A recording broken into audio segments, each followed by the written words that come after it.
my head, will you, John? We're live. We're live. Hey. We had technical glitch here, everybody. John, we're joined by John Huvian Coogan, Mr. Hyde from Mr. Hyde's podcast, and Neil from Not My Doctor Who live stream. We're going to be discussing favorite episodes of Jon Pertwee, quotes, anything goes on this one. So welcome, everybody. We have Rocket Runner, we have Yvette, Ellison. Let's see. It's hard to see. Now I know how you feel, Neil. Mrs. Not My Doctor Who, Liz. Let's see. I don't see anybody else here. Let me know if I missed y'all, because it's hard. You've got Alison's here from she's regular on our stream as well. Yeah. Well, anyway, that was saying that they were talking about nuts while you were having your technical difficulties. What they say? They were discussing squirrels' nuts apparently while we were. So how are those squirrels' nuts over there in England? Okay. Starting as it means to go on, Michelle. Okay. We'll start with favorite episodes. We'll start with John, since he's right next to me. Favorite episodes? Yeah, favorite episodes. What do you like? I would say my favorite probably is the Sea Devils. It was the first one that really sort of made an impression on me as a kid when I watched it, and I just liked it. And I've rewatched it several times, and it's pretty good. There's some Inferno is a pretty good episode as well. I like Inferno, but to me, my personal favorite is the Sea Devils. It has the Master, and I think the Sea Devils are better than the Silurians, so that's the one for me. Yeah. Okay. So, the Sea Devils are done really well too. I love the costumes. Yeah. Oh, absolutely. Yeah. Okay. We said this last night that I'm disappointed they've never brought the Sea Devils back. Actually, they did with the Silurians, but the Sea Devils could have done with a new outing as well, I think. Yeah, it was a shame. Definitely a missed opportunity. Yeah, definitely. Anyway, okay, Neil underneath John. Yeah. Well, yeah, absolutely. I mean, one of the ones that John said, I agree with. It's got to be Inferno, I think, because it was just so brilliantly acted. With most of the cast playing sort of evil versions of themselves, or alternate dimension versions. I think Inferno is probably the best one for me. I also like the Sea Devils. I like the Doctor Who and the Silurians. Again, like I said with the Tom Baker stuff, I don't think there's one I really hated in Jon Pertwee's run. There are a couple that sort of lose my interest. We were just discussing this backstage. The Peladon ones really lose my interest after the sort of first episode. But it's there's nothing that I hated in Jon Pertwee. But I'd go for Inferno definitely for my favourite, I think. Okay, Mr. Hyde. Yeah, I agree with the Peladon ones. They're a bit of a hard watch. They're entertaining, but they're really slow, especially the last one with Elizabeth Sladen. But my all-time favorite Jon Pertwee episode is the Daemons. Yes. I love the hammer horror feel of that story. The music in it is fantastic. The acting is fantastic. I think it's one of the better ones. Oh, Rockefeller just said this. It's a good name for a pub. Inferno. Oh, yes. He's on the ball. He's on the ball tonight. Yeah, Rocket, I got some pictures that that you can caption when I put them up. Okay, my favorite one is the Three Doctors. The Three Doctors? Yeah, mainly because of the comedy between the two. And plus, when the first Doctor says, "Oh, you're my replacements, the dandy and the clown," and they looked at each other like, "What?" I mean, I like that. I thought that was real funny. Especially considering how ill William Hartnell was when they filmed that. I mean, he did, obviously they had to put him in that. Originally, he was supposed to have been more involved in the story, but he just couldn't he couldn't cope with the lines and being on set, so they pre-recorded all his scenes and added them in later. But he did do some of that. There were some good publicity shots of him with the other two doctors, but he just wasn't well enough. And considering him, you could see it on the screen, but I don't think it ruined the story. No. It's just. Oh, and by the way, before I get in my second one, is Record Bonus. I got some pictures, but I'm not showing them.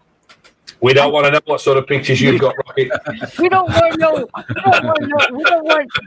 We don't want any naked raccoons. They're never naked. They've always got their fur coats on. Yeah, that's true. Another one I like is called The Green Death. That's the one. I mean, there was a sad part where Joe left, and you could see how teary-eyed he drinks the champagne, and as he's leaving, you could just see he just slightly walks out. Doesn't. Yeah. God, Rocket.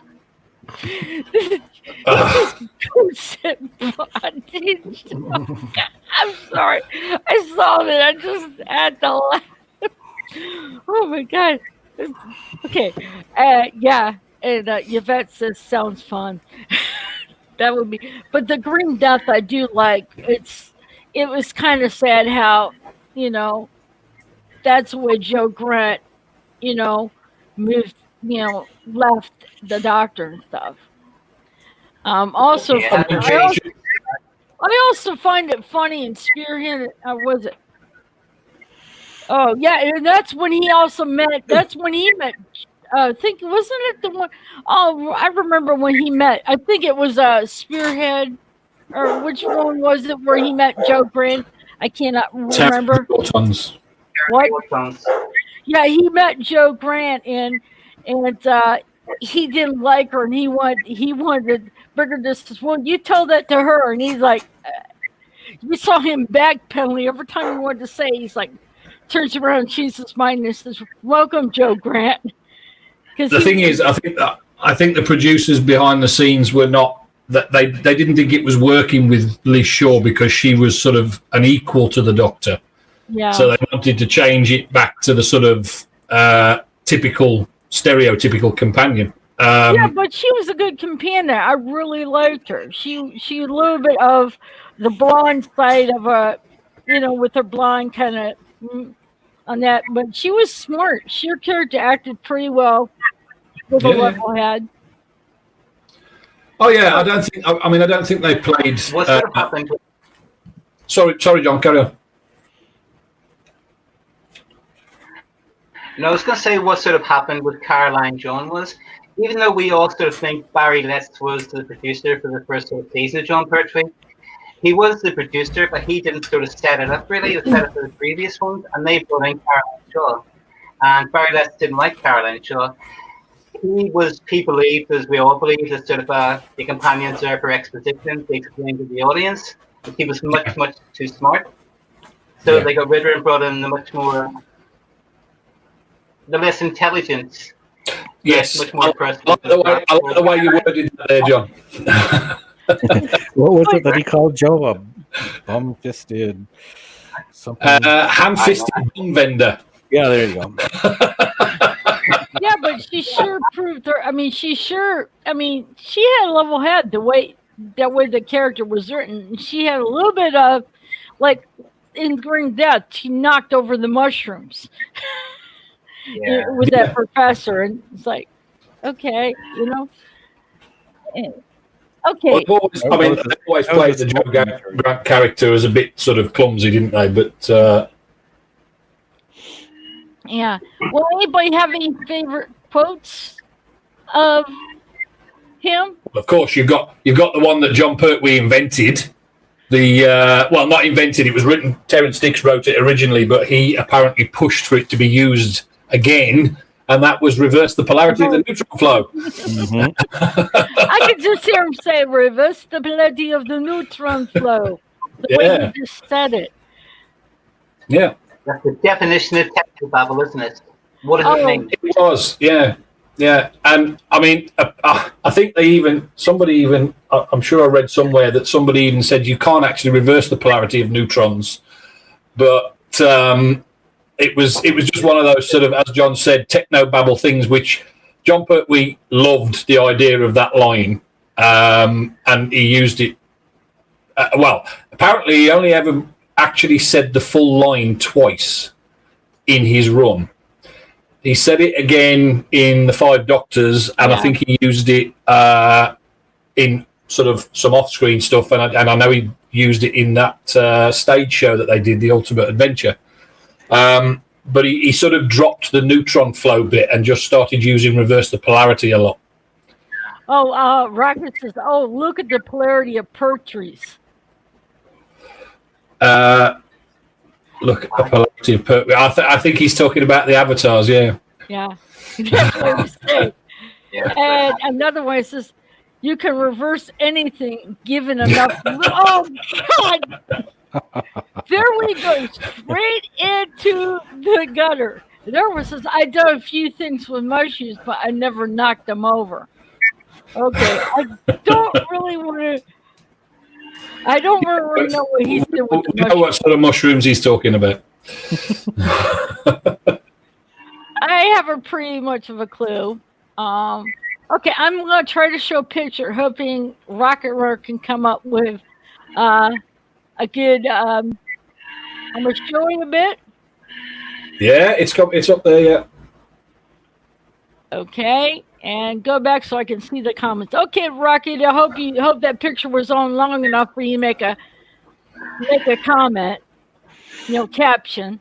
I've never seen that picture before. Where's it from? Is that a publicity shot or something? It was just from I was going to say, is it the one where the plastic cables tried to strangle him? Is it? Yeah. Yes, that is. Fixated at the time. Oh, I see now. Yeah. Okay, I'm hoping Rocket Runner can run with that one. I'm sure he can. Oh yeah. Anything else you do? Is some noise in the background there? Anything else about? Oh, wait a minute. There he is. Is that with Campbell? Yeah, from Jon Pertwee's final story. Okay, yep. Rocket Runner came up with something here. Caption: the look on the doctor's face when they told him in the future he would be. Oh God! Was that a little wrong little bum?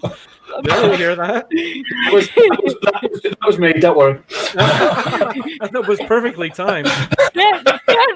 Rocket. Now that is good thing. His fear of his look at his sweet. It's like I got a lot. Here's another one. This is him all dressed up, looking as like the old man. Okay, Rocket. I hope that was long enough for you to make a comment on that one. I just like Rocket's comment. Wasn't that from the Green Death where he dressed up as the milkman? I think so. Yes. Yeah, he was dressed up like the milkman. Wasn't it? Was it the Green Death? Or no, I think that might. Oh, I might be wrong, but I thought that was where he dressed up as a milkman. Sure. Yeah, it was from the Kingdom. Now, my question here: which companion did you like Jon Pertwee with? Surgeon Smith, Joe Grant, or Liz Shaw? Well, that's a difficult one because obviously Joe was with him the longest, but my favourite companion is definitely Sarah Jane. Yeah. Yeah. Yeah, mine too. Sarah Jane Smith. Everybody, what'd you say, John? I was going to say, when I was very young, it was always Pertwee and Joe Manning, or Katie Manning, so. Yeah. And I sort of had that for her. But Sarah Jane was very, very good, but she was very sort of different. Because she was so militant, reflected very much of the time. They went from Liz Shaw, who was super brainy, to Katie Manning, who was a bit dumb, back to sort of a mixture of the two, who was Sarah Jane Smith and sort of Joe Grant. Yeah. Sarah Jane was the best. Exactly, you've hit the nail on the head there. I think Sarah was supposed to be like an amalgamation of the two, wasn't she? It was, I would say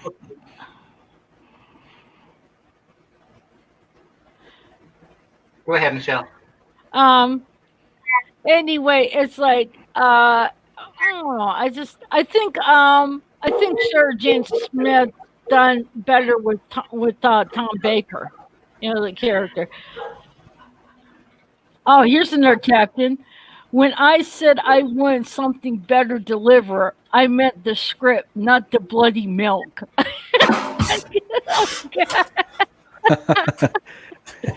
Rocket, you never cease to amaze me. You never cease to amaze me.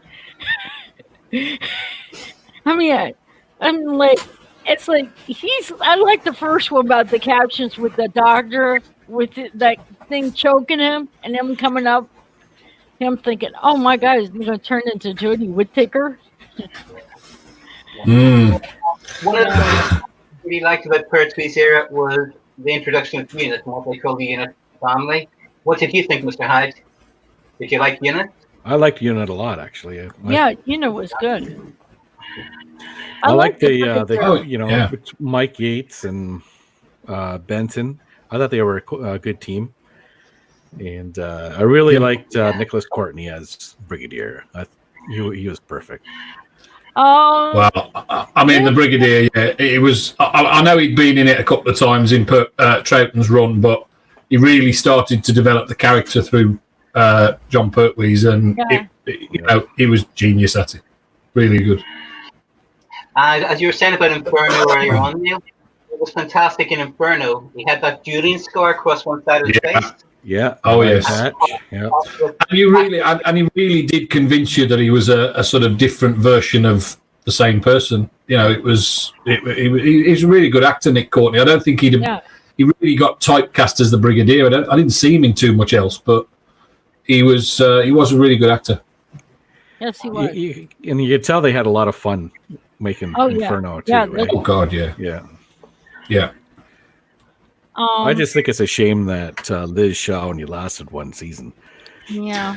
It is, and not with not much explanation as to why she went either. I mean, I know they said what the character did, but it was like come to the end of a season. I actually think even she was the last face on screen at the end of the first of Jon Pertwee's seasons. Yeah, and then next season she's gone back to teaching, and then in comes Joe Grant. So she didn't really get a send off. That's the problem.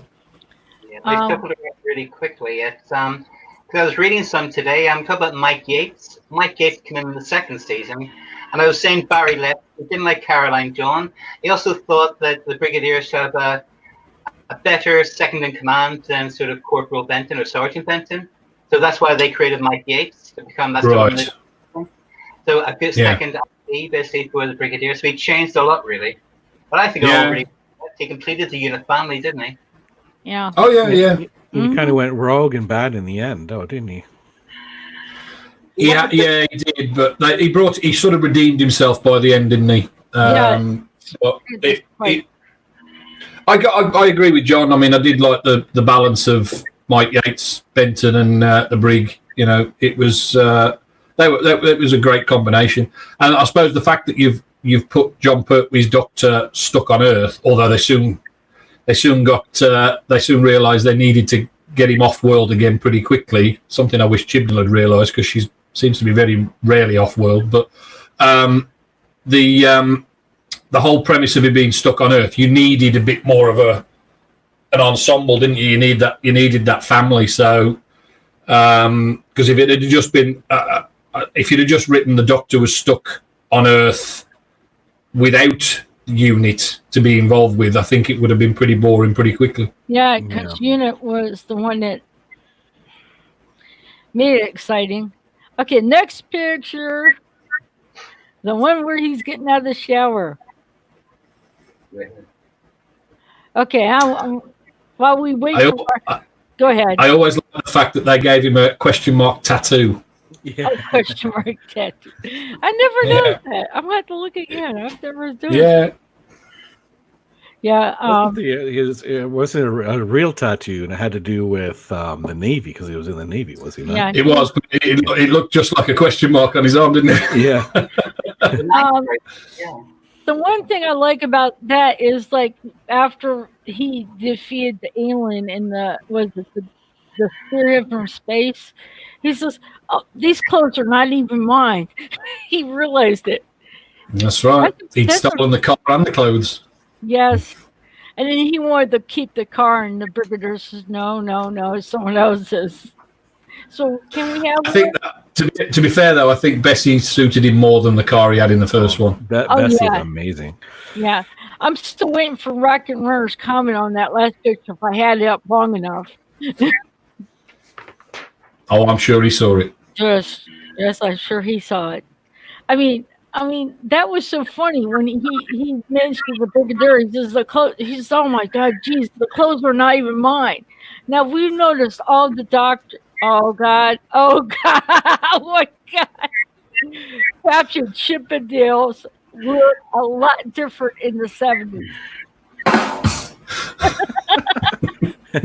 I finally now got why there's a dum dum dum. It's done purposely. I thought it was done by accident at first. I was like, yeah, that was perfectly timed. No, I'm a little slow. It's that joke sting, isn't it? Yeah, but your wife gave it away. She says you're playing it with your soundboard. She's giving it away that I'm playing with my soundboard. I could have got worse, and I could have given him a round of applause every time.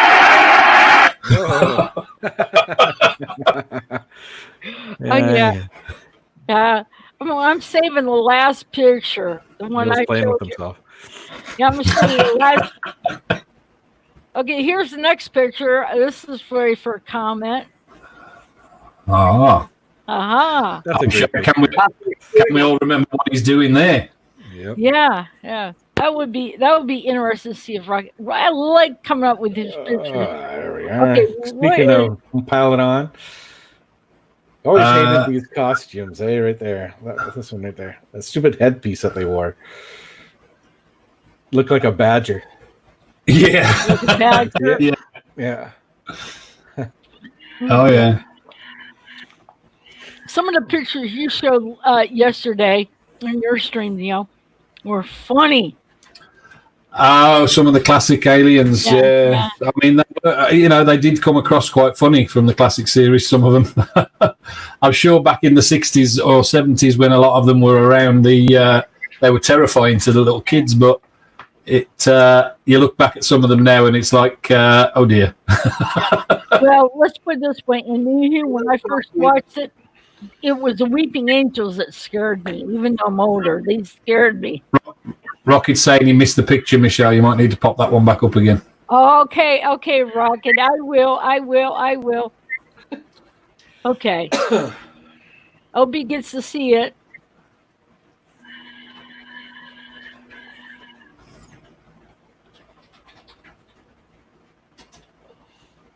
Okay, I hope that's long enough.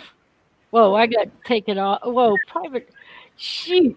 Yeah, I'm still learning all this. Well, at least you don't have porn. You're doing fine. I'm doing fine.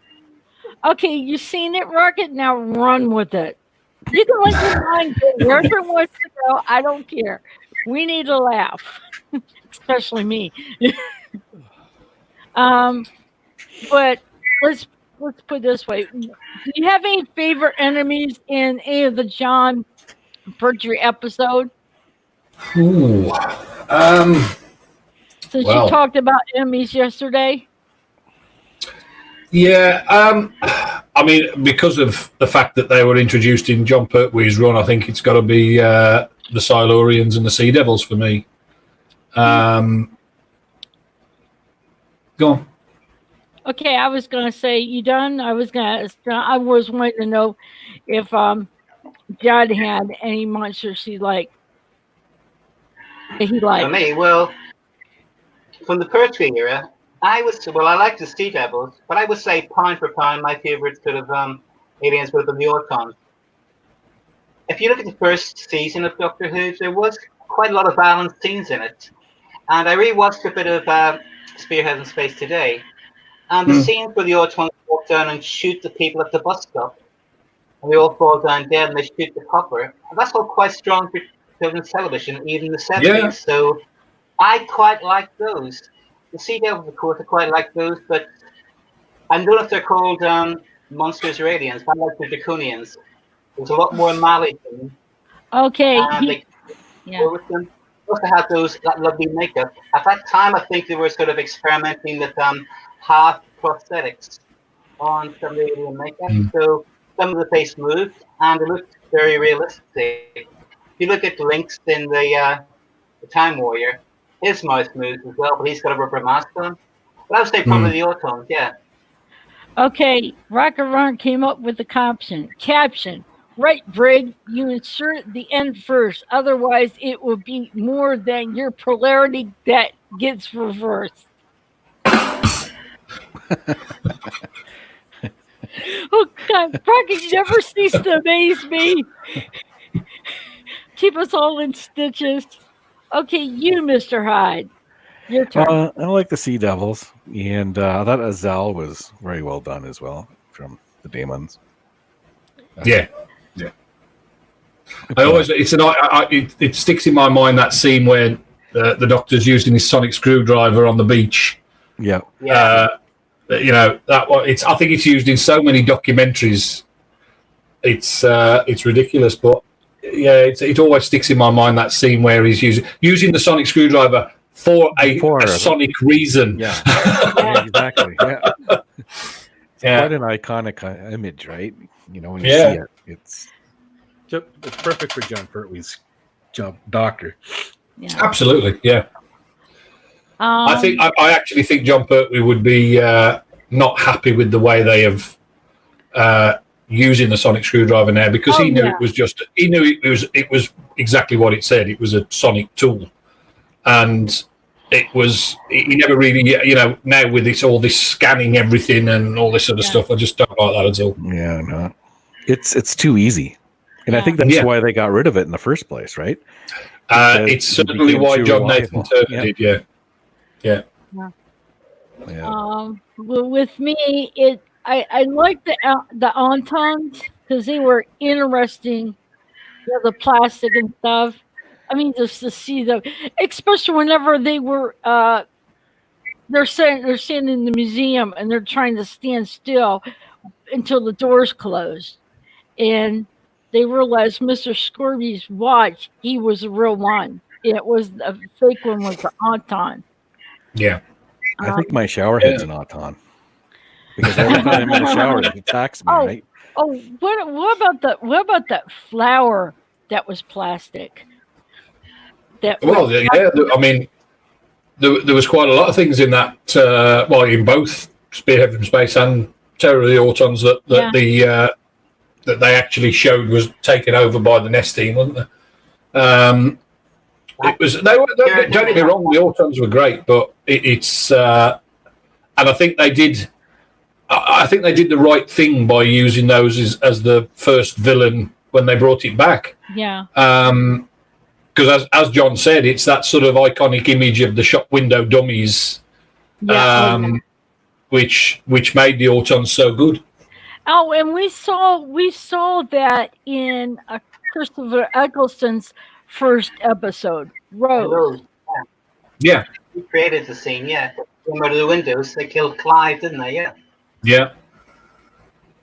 Oh my God. A sonic tool, and we're back to Chimble. I thought it was a shame though that we didn't see the Cybermen with Third Doctor.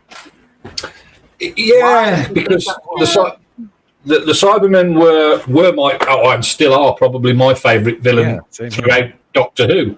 And I don't actually know the reason why Jon Pertwee never faced off with them, apart from the fact that maybe Troughton had a lot of adventures with them, and perhaps they thought they were exhausted them a bit. But yeah, but at least he got his due with them a bit though. The main villain, because I think probably it was a Power of the Daleks. I think that was the last Dalek story for 4 years until Day of the Daleks. Or I could be wrong, but there was a lot of Cybermen, wasn't there? In Troughton's era. There were definitely a lot of Cybermen ones in Troughton's run, yeah.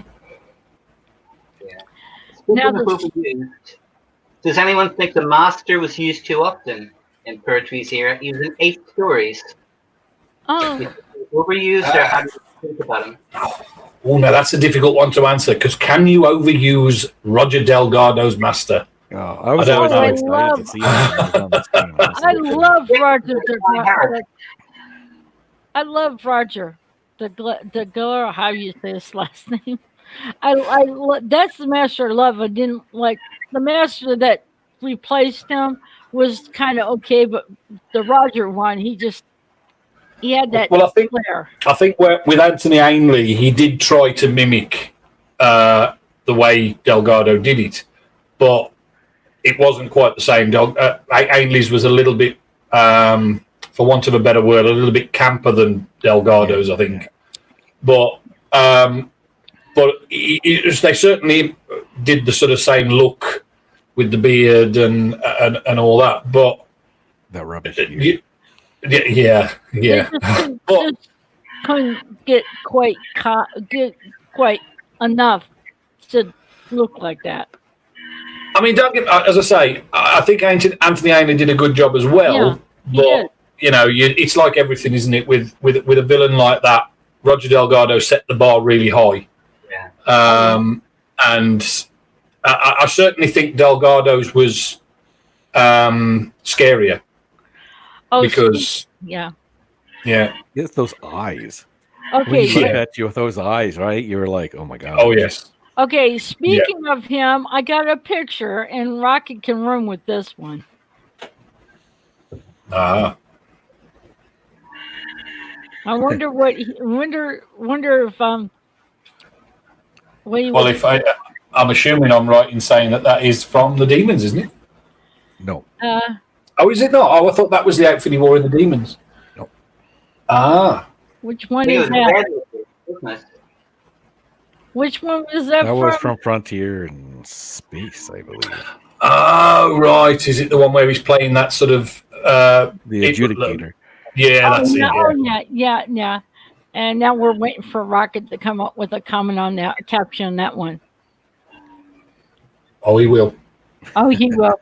Yvette, whenever about the Sonic Tool thing, Yvette says, "I'm right there with you, Rocket." It's like probably right behind that. I mean, let's just say there's a lot of pictures like a post I got that will make good captions. I mean, some of these pictures, and then Neil, you coming up with showing the picture that one day on that one stream, that Tom Baker one with Joe Manning next to that Dalek. Oh, Katie Manning posing naked with the Dalek. Yeah, and all of the comments coming out. It's well, it's obviously not from the series, but certainly, in my mind, an iconic image from Doctor Who, anyway. The vet post is like, I don't know if this is like a caption. It says, Catyon Doctor, why have you got arrows pointing to your nose? Which I'm wondering if she wanted to say caption instead of that. Did you mean caption, Yvette? Why have you got arrows pointing to your nose?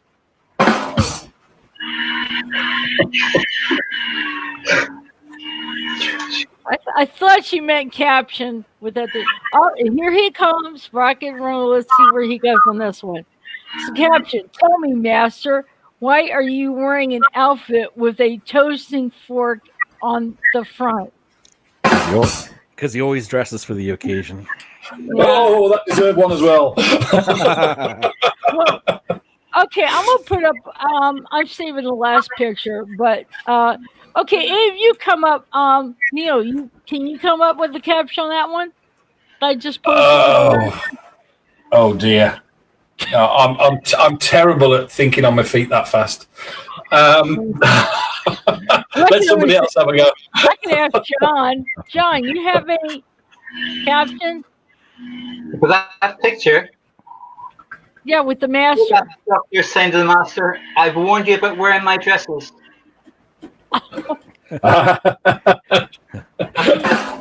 It looks a bit like a dress, doesn't it? Yeah.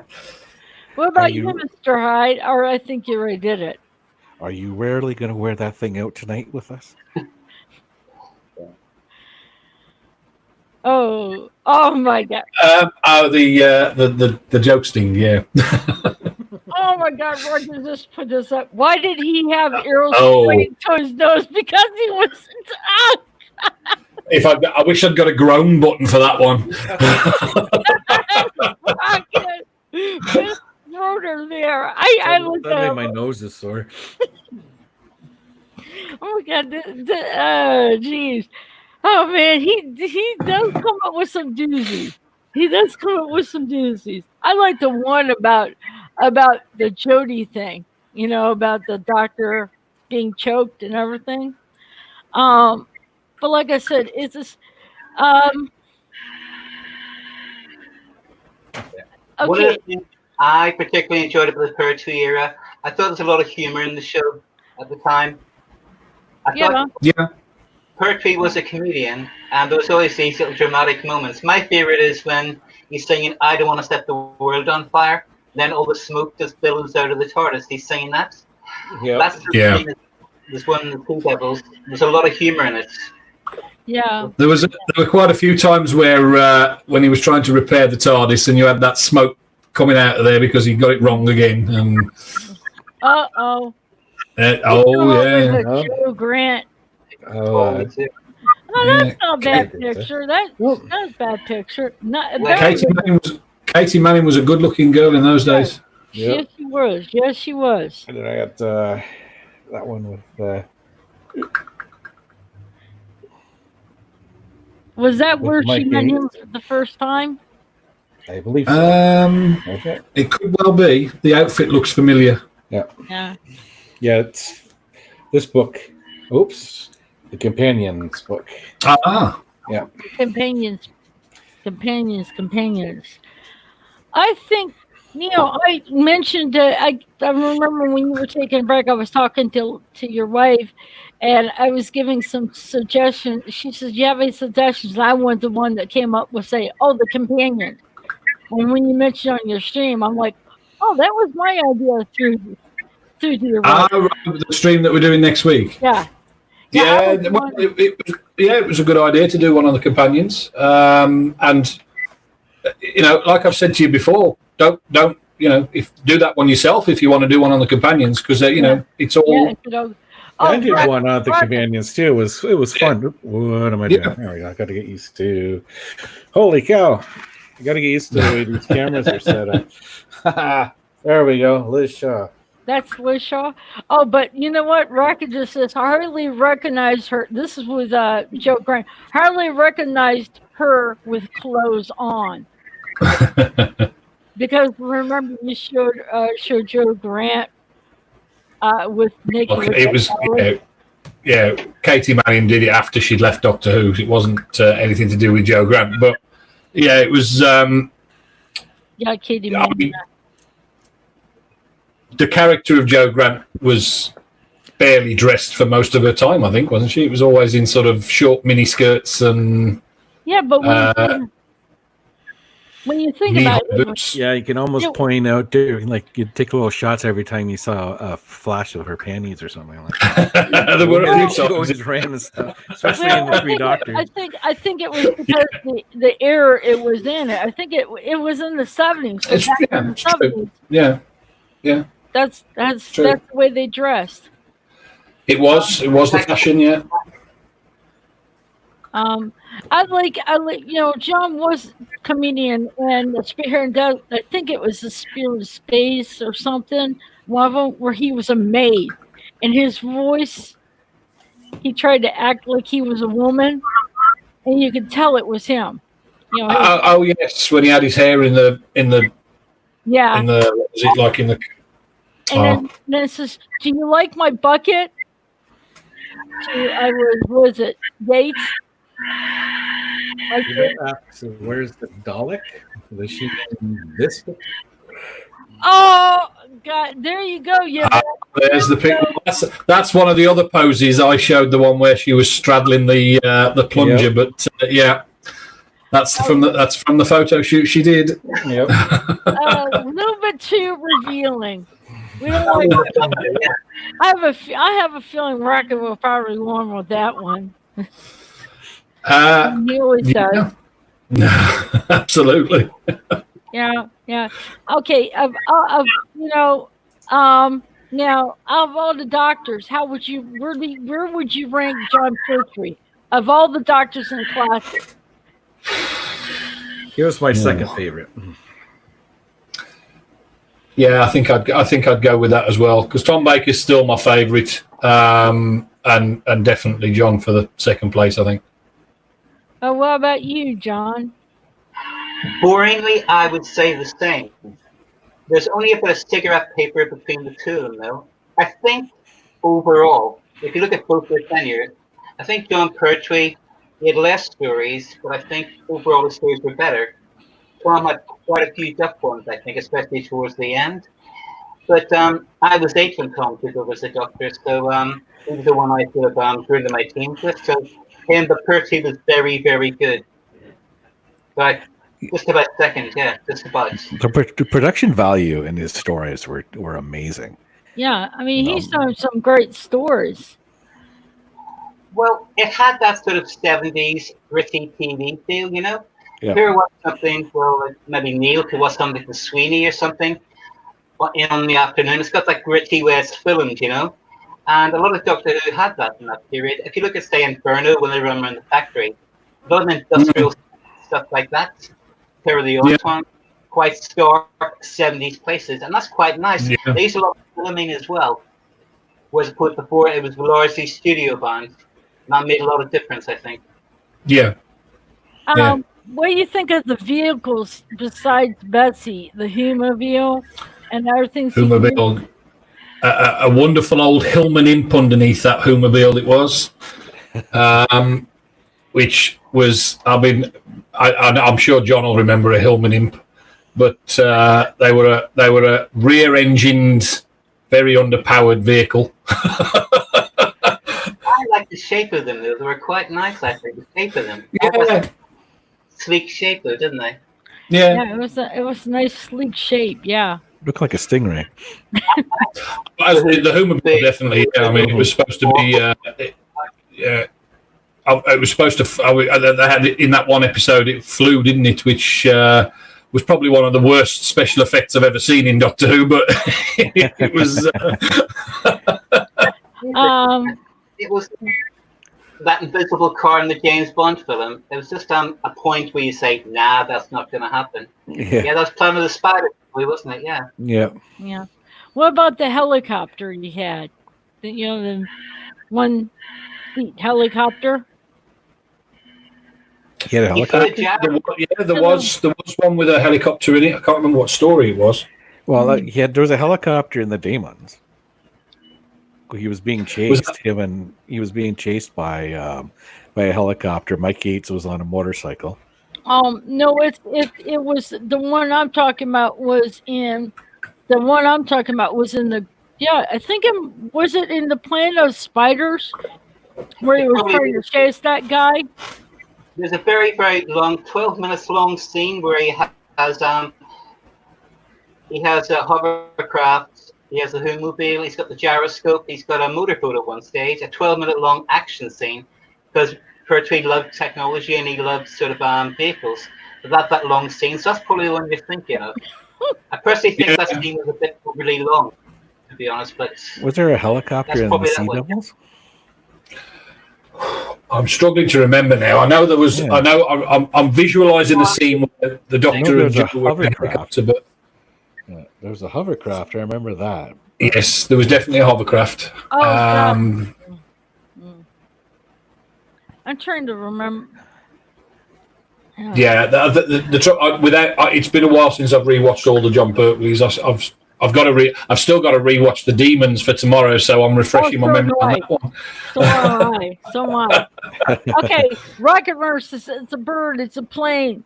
No, it's BBC. Yeah, it's prop. A BBC prop. Yeah. I mean, the Whomobile. Going back to the Whomobile, it was a road legal car, and I remember not seeing it at the time, but I've seen it since on documentaries where it went on Blue Peter, and he drove it into the studio, and that's where I think that's where I heard for the first time that it was a Hillman imp underneath. But it was it was Jon Pertwee. I think we've said this before. Jon Pertwee was the gadget man, wasn't he? He liked all James Bond. Vehicles, and I mean there was the one with the quad bike as well. Mm-hmm. I can't remember what episode that was in either, but I remember him and Joe on the quad bike driving up a sand dune somewhere. I heard in the interview, I think it was with Sean, his son, and he said his dad took him out in that Whomobile. They drove around in it. He remembers it. And it's not licensed by the BBC. It was John was the one who had it was he's the one that has the rights to the Whomobile. Do they fly? Probably in his imagination. Yeah, probably his own imagination. Probably in his imagination. Is it still around, the Whomobile, or is it gone? I don't know. That would be great to find out if it was. I mean, if it was ever owned by Jon Pertwee, maybe it's still in the family somewhere. I don't know, but I can't imagine if it was still owned by John when he was still alive. I can't believe that his family would have got rid of it. But I'm Googling it. There we go. Yeah, Google's our friend. Google is your friend. Yeah. I'm not even sure whether the original Bessie still exists. I mean, they brought Bessie back for a Sylvester McCoy story, but there were subtle differences to it, and I don't think it was exactly the same one. I also heard with this, I think it was the 100th. It was Cardiff. Say again, John. John. Have you been to the Doctor Who exhibition in Cardiff? I never got to go to the experience one. No. There's a Bessie there in the foyer, but I don't know if it's the actual one from the show. But would they use a mock-up? I thought the real one would be quite precious. They wouldn't have it in the lobby, perhaps. I don't know. I mean, I know, as I say, there were plenty of people who owned versions of it because I think it was a production car at one point. But and I've seen some poor imitations of it. But I just wonder whether the original, I mean, as you say, I think the original one's probably that precious. It's probably locked up in somebody's garage somewhere. But yeah, it's the sort of thing that can probably get hold of other versions of them and make them look like Bessie with a bit of a paint job. So yeah. I was listening to an interview. I think it was in honor of Jon Pertwee's. It would be his 100th birthday if he was around, and he said his son John says that he has some of the stuff, that from the studio. Like he was saying, I think a monster or something that he had. That it was after his dad left at Doctor Who, some of the stuff he had from the, the sets that his dad was in. I can't remember which. What he had. Yeah, well, Jon Pertwee liked his clocks, didn't he? And he liked his stuff. There's a story on the Carnival of Monsters where they did the sailing thing, where they're sailing down the Medway. Now, this was a ship, I can't remember the name of it, but it was being taken up to be scrapped. And effectively on the ship was a lovely sextant. And effectively this sextant was quite a nice old valuable one. So apparently the producer said to the captain of the ship, can we take any of the stuff with souvenirs? And John took the sextant, and it was noticed it was missing. And they had to stop the production until John gave it back. That's a true story. I've seen that. Okay, I got a little story here. It says eventually he gave it to a fan, bereaved over the tragic death of his mother, with Pertwee simply borrowing it back on occasion. And just a few years ago, the car went up for auction with little fanfare. It was misclassified as a boat, overshadowed by the boat windscreen that was used in version 1 of the car. It went for around £1,200. So it was sold. So we don't know, and we don't know who ended up buying it. No. That's a shame because it's probably, it's probably some very private collector who's got it sat there gathering dust and nobody ever sees it. Yep. Yeah. It's a shame things like that because I mean we talked about this a few weeks ago on our stream about some of the original police boxes they'd used, and nobody actually knows the fate of the movie TARDIS from the Peter Cushing movies, because each studio had their own police box that they sort of used in different films and TV, and there were rumours that the one that was used in the Peter Cushing movies got destroyed in another movie somewhere else. But then other people have said, no, that was another studio's box because there were subtle differences. And now nobody knows where it's gone. Yep. Oh, we're overrun with Pertwees now. We are. Yeah. All different ones as well. Yeah, all different ones. Okay, I have a picture. I picked another picture I wanted to post to, hoping for him to do a comment on. This is from the Demons one. I think I'm saying it right. No, it's not. That's Inferno. That's from Inferno, yeah. That's Inferno? Okay, so I didn't. Sorry, my fault. I was hoping that Rocky could come up with a caption for that one. Okay. I'm having fun. Learning all that. This says you found a link about the Whomobile. Oh. Yeah, she has a link there. If anybody wants to check it out. I'll I can't click on it. No, but it's in that. It's probably clickable on YouTube, but it's not letting me do it from StreamYard. I'm going to see if I can copy and paste it now and have a look. But check your messenger. I've sent it to you there. Right, okay. But I think I've copied and pasted it now. So I'll just see. Is this supposed to be what it actually is now? Is it? Or caption. Yvette came up with the caption. So twirl those knobs harder, Liz. Yes, it's an article about where is the Whomobile now. Oh, we need to thump them on Yvette. John was absolutely right. It was the personal. Was it John or Mr. Hyde that said it? It was definitely the personal property of Jon Pertwee. It was registered for use on the roads as an invalid tricycle, apparently. Yeah. And since Jon Pertwee passed away nearly 20 years ago, I wondered what become of it. Right. Privately owned now by a man named Paul Buckland. It's probably sitting gathering dust. So they did sell it and ended up on a trailer. It was becoming a bit of a burden. In the end, it was put in a car auction in the early 1980s and was bought for £1,700 in the 80s. Wow. Oh, my God. And the car is now in a secure location in the UK and hasn't seen the light of day since 1996. Oh, my God. I'm sorry I'm laughing because Rocket Runner came out and says, bend over the console, Liz. See that one? I'm going to have to get a groan button for these ones. Oh, God. Oh. Is it safe it's still in good condition? As I say, it just says it's not seen the light of day since 1996, so it's in a secure location somewhere. But apparently the last appearance it ever came out for was the 30 Years in the TARDIS documentary in 1993. So, yeah, its most recent appearance... apparently it did come out in 2015 once at a model show. Okay. But and the picture is there, and it does look like it was still in pretty much the same condition as it was in the show, to be honest. Okay, I got the picture of where the smoke comes out of the TARDIS to see if Rocket could come up with something. Yes, that's the first one, yeah. Yeah, that's the first one when he met Liz.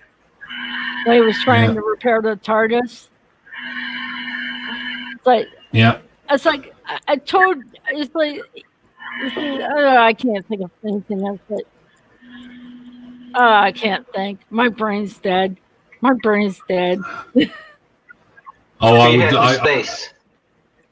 It was definitely from Spearhead from Space, yeah. Yeah, it was from Spearhead Space. I thought John said empty space. 'Cause she's like empty space. Whoa. Like, there you go. Okay, anybody here want to caption that one? Oh, I'm terrible at captions. That's why I run the competition for other you people run to it. do Yeah, that's captions. He runs the captions, but he can't come up with a caption. No. I'm terrible at things like that. Oh, Mr. Hyde, you have one? I was going to say something about a grow up, but I can't. Okay, let's just That's what I expect that from Yvette. Yvette says, caption, I really should stop eating those curries. Good one, Yvette. Good one. So I'm saving that last picture with Sarah Jane for the last, because that one is the contest one. Ah, right. I'm still wondering if Rocket. I wonder if the wheels are going real hard in his brain on this one. Well, he usually wins our competition, so. Okay, Mrs. Your Liz says, I think I burnt the dinner.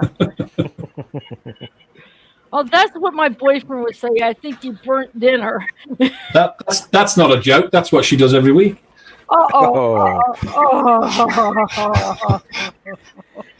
When Neil suddenly goes silent, we'll know what happened. We'll know what happened. He'll probably be sleeping on the couch now. I was going to say, if you hear a loud thud and then I don't say anything, you know what's happened. It's not that little drum roll either. It's not that little drum roll. Yeah, but I mean, like I say, he had a pretty good run. I mean, he did. I mean, he was. I think there are conflicting arguments as to why he didn't carry on, isn't there? Because somebody told me once that there was a story going around that he asked for more money, and they refused him, and because he'd said, "I'll leave if you don't give me more money," he had to leave. I don't know how much truth there is in it, but because I think he was actually quite comfortable in the role, but. Yeah. I've always been the impression that he had increasingly bad back pain. Right. Because Philip Hinchcliffe and Robert Holmes were taking over. Barry Lester going, unit team was being set up so everyone was good at going. I think he said, well, I might as well go now, really. Yeah, I remember him saying that in an interview where he talked about because Joe had left and then they were starting to split up the unit, like you said, so he felt it was a good time for him to step down. It could be. I mean, I suppose. Well,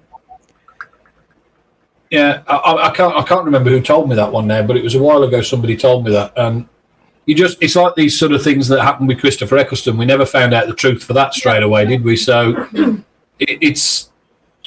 There can be many reasons why they want to leave these roles. I mean, Jon Pertwee never really left Doctor Who, did he? He was always. I mean, he used to go places dressed as the Doctor even after he left. Oh, he's an awesome ambassador for the show, right? Yeah, oh yeah, that's amazing. Absolutely loved his fans. Yeah.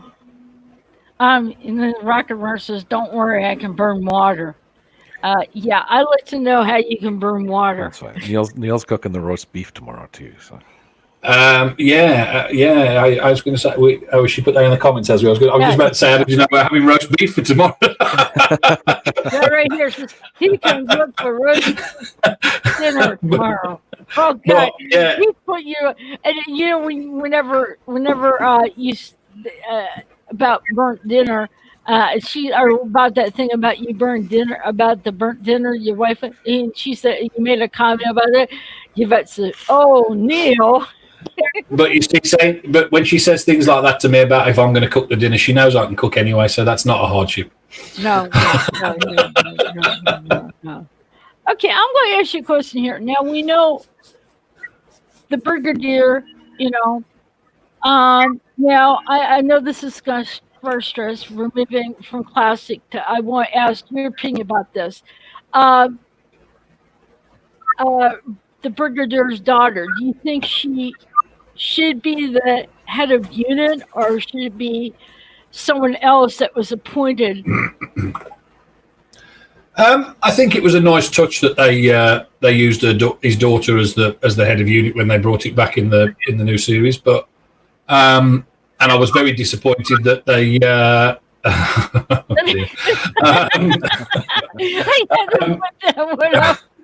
It better not be a slopping sound. I felt that. I couldn't help it.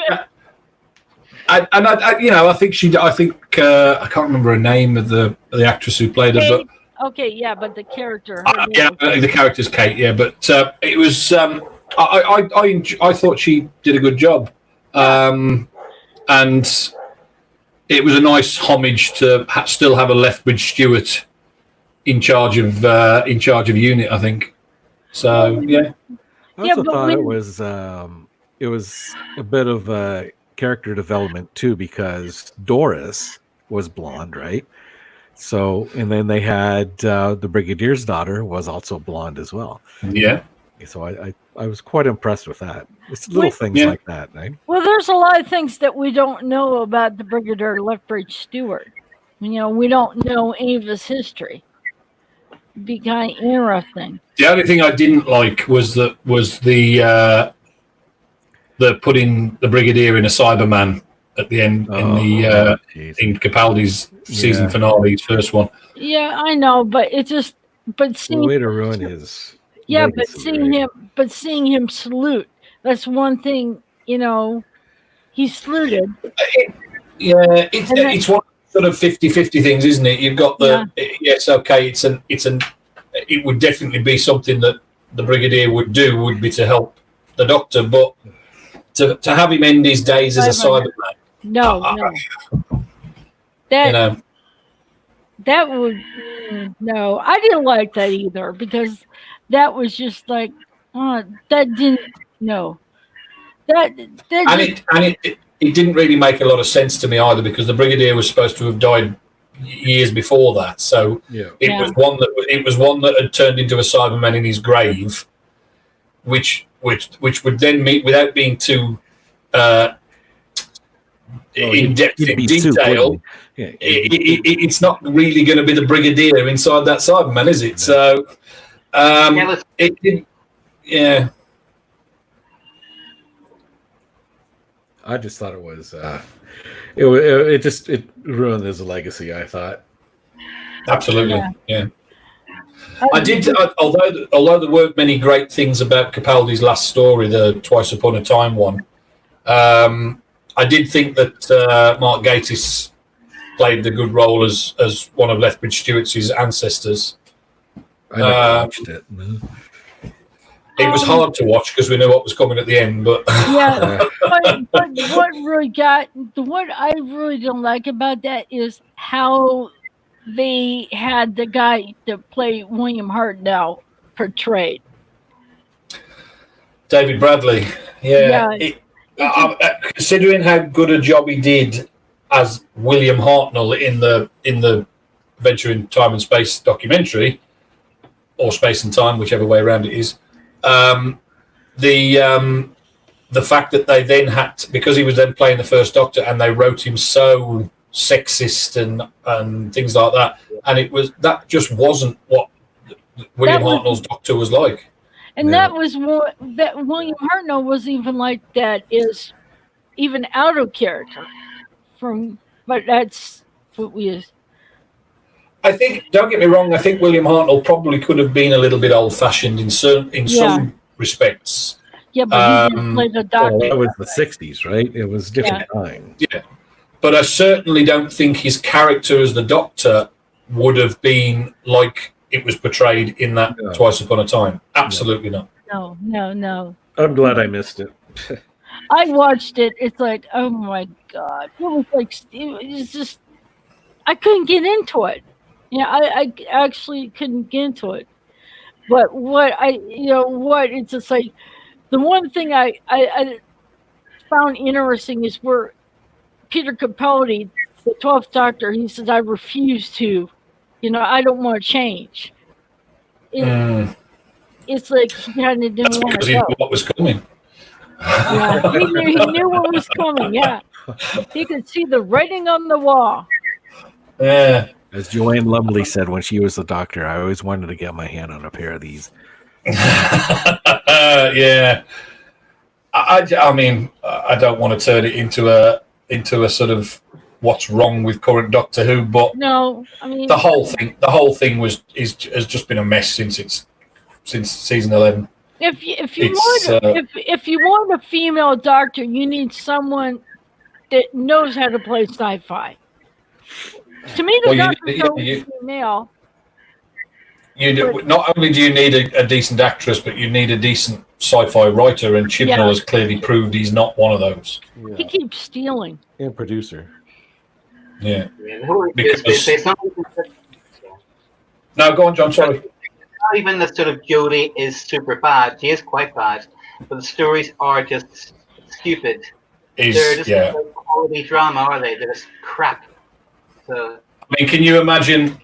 Can you imagine one of the greats like Jon Pertwee and Tom Baker having to deal with these sort of scripts? Oh, they would be rubbish. I can imagine people like Jon Pertwee and Tom Baker walking off set with scripts like those. Yeah. But what's this is making you want to watch classic Who and Doctors 9 through 12 and just forget 13. And number 13 is a lucky number.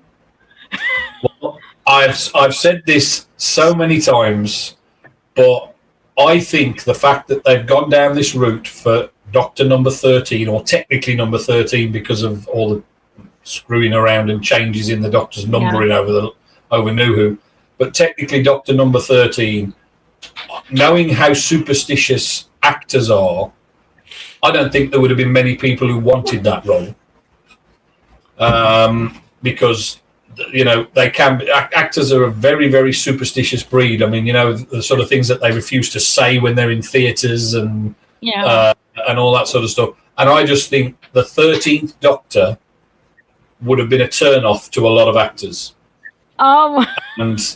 And I think it certainly proved that 13 has been unlucky. Whittaker has the acting ability of Tom Weiss. Yeah. It's Rocket. I mean, I didn't see her in Broadchurch, so no, I haven't seen her in Broadchurch. People said apparently that was good. I can't comment because I've never seen it. Yeah. I've never seen My it. wife and I watched Broadchurch, and we really enjoyed it. Right. Okay. But would it have been still as good with her in it or not in it? Or I honestly don't know how sort of major her role was in it. It was a big enough role. It was her son that was murdered in the first Broadchurch, right? So I mean, her performance was very well done. I mean, she had dark hair, so she wasn't a blonde, right? So A blonde bimbo. I think she's naturally a brunette, isn't she? I don't think I think the blonde is all dyed. Natural color, but her performance was spot on. Like, it was really believable. I mean, she's a fantastic actress. I think she's better doing like the drama. I don't think she can do. Yeah. See, the only thing I've seen her in was a Christmas movie, and it was one that was done a couple of years ago, and it had got. I always blank on this name. It's the guy who played Slater in Only Fools and Horses, if anybody's watched that. Jim Broadbent, there we go, thank you. And it had got Jim Broadbent in it playing Santa. Now, when you've got a character, an actor of that quality playing a role, she just blends into the background in that film. Yeah. So, because I think that's been the problem with what I've seen in Doctor Who, when you've had the better quality actors as supporting characters, her and her fam they get acted off the screen. They're just not they're not strong enough to be main characters. Yeah. When Sacha Dhawan's on the screen, he just steals the scene. Everyone Absolutely. Yeah. The Steve Dhawan is unbelievable. Really are. It's terrible. Oh dear. Hang on. Oh, So, for some reason, we have some idiot letting off a firework. I don't know why. Oh, jeez. oh, Rocket And then, he said, I love this. come here. Oh, no. I know dogs don't like Come and say hello fireworks. to everybody on the screen. Look. Hello. Hey, he says, Rucker says, I love to see her unemployment queue. Well, I don't. I'm not saying that she won't work again after this, but it's. I mean, the fact that we're here talking about a great era like Jon Pertwee's, Yeah. I can't imagine she's ever going to live up to an era like that. Yeah. Ever. I mean, it's just like saying, It's forgettable, right? Yeah. Like I find Yeah. most of New Who is forgettable. You know, I have the DVDs through Eccleston through to Capaldi, but I don't remember anything of those episodes as much as I remember Classic Who. Because Classic was so memorable. Yeah, I have the same problem with New Who. I can remember a lot of stuff from Classic Who. I mean, don't get me wrong, I've watched Classic Who probably thousands of times, but I can remember a lot of stuff from Classic Who, but I struggle to remember even episode titles from New Who. So yeah, me too. you know, it's. And if somebody says to me, what episode is this from, I've got more chance of getting it from a Classic Who episode than I have from a New Who one. Now, see, with me, New Who would be a lot easier. Someone would say, mention certain things. I say, I know what episode that's from, because I started with New Who, then went into Classic. Which I think a lot of people have started on New Who, and the ones that have had the good sense, I will say, Michelle, to go back and watch some Classic Who, have had their horizons broadened by the classic stuff. But it's the ones that refuse to go back and watch the classic stuff because they think it's old and rubbish. You know, I've seen so many people who are New Who fans who have said, "Oh no, I can't go back and watch something like Black and White Doctor Who." You know, it's no, but. Okay, when I was on Blue Bond Stream, it was the Tom Baker thing and everything, and I mentioned that's when I first started watching New Who. To me, I thought, that's all that is. This is I thought that was a real Doctor Who. I didn't know that there was any other doctors before that, and so a friend of mine was talking. He was talking about some of the classic doctors, and that's when I went back and said, there's a whole new set of doctors, and I was like, I'm gonna find this out. We'll learn about that. By Rocket Red says her acting is like a fart in a lift, makes you feel sick, and you can't wait for the doors to open up. Rocket, I mean, he's on roll. I don't, like I said, I mean, I'm not one of these that judges her personally. I'm sure she's a pleasant woman in real life. But sci-fi is definitely not for her. No, it's not. It's not. There's some actresses that can do sci-fi, and there's some actresses that just can't do sci-fi. No. And we're not putting her down. And I know the jokes are about her, but it's like we're not doing it in meanness. We're doing it because it's just, just the way things are. Now the thing is when you can make judgments on what people do, because like in my work, if somebody said to me, well, you didn't repair that properly, so you're crap at your job, I can't say anything against it if I didn't repair it properly. Yeah, true.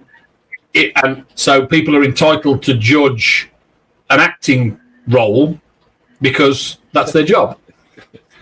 But I and like I said, I'm sure she's had roles where she has been acceptable and done a good job. I haven't seen any, but the only things, as I say, the only things I've seen her in, both of them, she melts into the background. Even though she's the starring role in Doctor Who, she doesn't seem like she's the most important person on that screen. The problem, I think, with Julie is to a certain extent, she's very good when she's under pressure, or she's been quite intense. She's quite good. Like, she was like addressing a few things when she's serious, but she plays her role much too flippantly, too dipsy, shall we say. It doesn't come across well, basically. Under pressure, she's okay, but she's never really under pressure in the show because the show is so lame. So. I mean, a lot of it is going to be down to the fact that she's given poor writing. I mean, it's some of the scenes we've seen her in are going to be. I mean, there was a rumor that Chris Chibnall had told her to play the page, which basically means do as you're told. So, and if that's what she's stuck doing, then the blame isn't 100% at her door. But I just think an actor worth their salts would argue the point a bit more and try and say, well, I don't, this needs changing. I don't think this character would do. It's all about researching the character, and apparently she was told not to research Doctor Who. So yeah, but she could have done it on her own. And it's like, screw you, I'm not searching. Allison said, I only started watching Doctor Who in around 2005, and these live streams have got me interested in watching the earlier series and see such things. Absolutely. Absolutely, yeah. That's what we're here for. We're trying to get people to realize that there's other doctors before the new Who. You'll find the difference between the difference between New Who and Classic Who is you will find a good story in Classic Who. You'll see all the bells and whistles in New Who. You'll see all the fancy special effects, and in Classic Who, you'll see all the wobbly sets. But you will see a good story in Classic Who, whereas in Modern Who, there haven't been that many. I don't think. Yeah, it was always story first. Oh my God! Yeah. Talking about her, it's like she was he says she's playing the page. Trouble is the page she was told to play was blank. Yeah, it's true. Pretty much. That's true. That's definitely true. That's definitely true. Yeah, and like I said, this is where it comes back to. I don't think the blame is 100% at her door, but and unfortunately, because he's the man in charge, Mr. Chibnall will keep doing it the way he wants to do it. He's too stubborn to change it because it's not doing very well. And that's going to be the downfall. Yeah. I find it hard to work out what Chibnall thinks because he never says anything, does he? He rarely says anything at all. Well, we pointed out before, I think, that Chibnall has a couple of criteria for a story. And it has to be big build-up with no substance. Yeah. A countdown of some kind, because he tends to throw a countdown into virtually everything he does. And then the sonic screwdriver saves the day. Oh, God. And you can find that. You can find that in a bunch of agenda in that, too. Yeah. Well, yeah. But you can find that template in a lot of his stories. Yeah, and plus he steals from our classic Doctor Who stories. He steals parts and pieces. He steals from a hell of a lot of TV and film, I think. But that's not... I think everybody has a little bit of poetic license sometimes. Yeah. I mean, we even talked about this last night. It was, there are... Jerry Anderson virtually copied a monster from Classic Who and put it into Space 1999. There's a bit of poetic license sometimes, and I mean, there's always been rumours that the Borg from Star Trek was basically a copy of the Cybermen. So there's always things and elements that can be taken from something and incorporated into another, but when you're throwing those elements into a poorly written story already, it just doesn't work. Yeah, it's like when I watched the episodes in season 12 because I decided not to 11 because I'm going to tell you, her voice is like nails on a chalkboard. Every time I hear it, I'm going, I like cringe. It's just. Okay. Also a problem as well. Her voice got no authority, no gravitas. He sounds like some gypsy woman from Sheffield, and it's just not very good. She can probably speak for authority, but she doesn't. That's something I've noticed. Is she doesn't seem like she's in charge, and although The only other Doctor I can think of that came across like that was Patrick Troughton, but it worked for him. Yeah. Because even though he sort of, I mean, Tomb of the Cybermen is actually a good example where he sort of looks like he doesn't know what he's doing, but you know he does know what he's doing. And yeah, but Judy sort of tries to play the fool and then comes across as the fool at the end, and that just doesn't work. Rocket says if Chibnall had an original idea go through his head, it would be the quickest trip in the Northern Hemisphere. Yeah. I mean, I still I struggle to understand how somebody like him, on the strength of stories he'd written before he became showrunner, got him the job as showrunner. Yeah. Because I think the stories he's put into New Who have been the worst ones. I mean, the ones I can think of, things like 42. No, wait a minute here. I liked 42. I liked 42. Yes, I liked it. Okay. Well, I mean, Planet of People, though. Actually, I never thought about that. Yeah. I did not like dinosaurs in space. Well, that was the one I was going to say. I mean, that was awful. That was. Power of Three was written by Chibnall as well, I think. Which and that one's a prime example of his template that he uses. Cyberwoman for Torchwood is awful. Oh God. You know, I just don't understand. I literally think it was a lack of options. Stephen Moffat had enough. He didn't want. I mean, they had to convince him to write the Christmas special because it was supposed to be Chibnall doing it, and he didn't do it. I didn't think Moffat wanted to write that. He didn't. But Chibnall refused to start on a Christmas special, so Moffat had to finish the run. And Moffat had already said that he'd run out of ideas for Christmas stories. Which I never got because, I mean, you can just write a story and throw in a Christmas tree here and there and it's a Christmas story. But, you know, I mean, people aren't looking for something specifically to do with Christmas. That, you know, I mean, if you think about it, the first one, the Christmas Invasion, wasn't really a Christmas story. It could have been set at any time. It didn't matter that it was Christmas. It had that amazing Christmas tree, didn't it? The one that whirled around, didn't it? On the tank. Yeah. I mean, that's not, you know, that's the thing. I think they're just.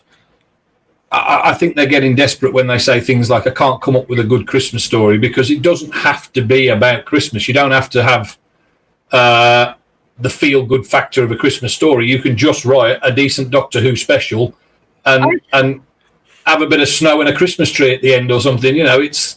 I think Chris Chibnall has problems about Christmas because all his start was on New Year's.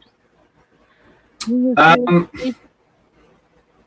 well, he certainly hasn't. He seems to have switched to the New Year for the specials, but I mean, they're not the only one we've had so far, which was Resolution, which was didn't think much of that at all. But you know, Never watched it. It's It well, might it be was. a way, Sorry, John. Go on. Go ahead. so I was about to say, you might think there's less competition on New Year's Day because Christmas Day, most people are sort of at home really, and there are a lot of stuff on Christmas Day, isn't there? Where New Year's Day, there's not really, is there? So Well, they it's also had a break from tradition. So when Chibnall decided to move it to Sundays. I'm assuming going through his head was less competition on a Sunday. Now, that should have been true. So you've got a Sunday evening when you've got, I mean, in the UK, you've got things like Songs of Praise and Country File and Call the Midwife, which, I mean, it's on the same channel anyway, that is. But, you know, I think that the Chase used to be on ITV at the same time, I think, and stuff like that. It's not really major competition, and more people should inherently be in the house on a Sunday evening. So you should have an easier time of pulling in ratings.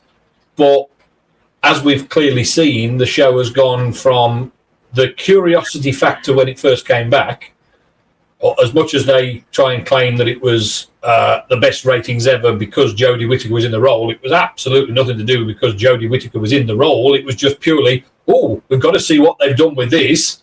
And then they all started leaving in the millions. So... Yeah, that's Country Farm didn't get it in the ratings, did it not? Well, it didn't even manage to keep the same amount of viewers from episode 1 to 2, and it was a two-parter. Yeah. So, Oh, by the way, Rocket Mark comes up here and says, I have an idea for Christmas special. If Doctor Who, of Doctor Who, Jodie goes to visit Santa, opens the stable doors, and gets trampled to death by the stampeding reindeer. Led by Rudolph. Rudolph. I mean, I've never been, up until this Doctor, I have never been eager to see a regeneration.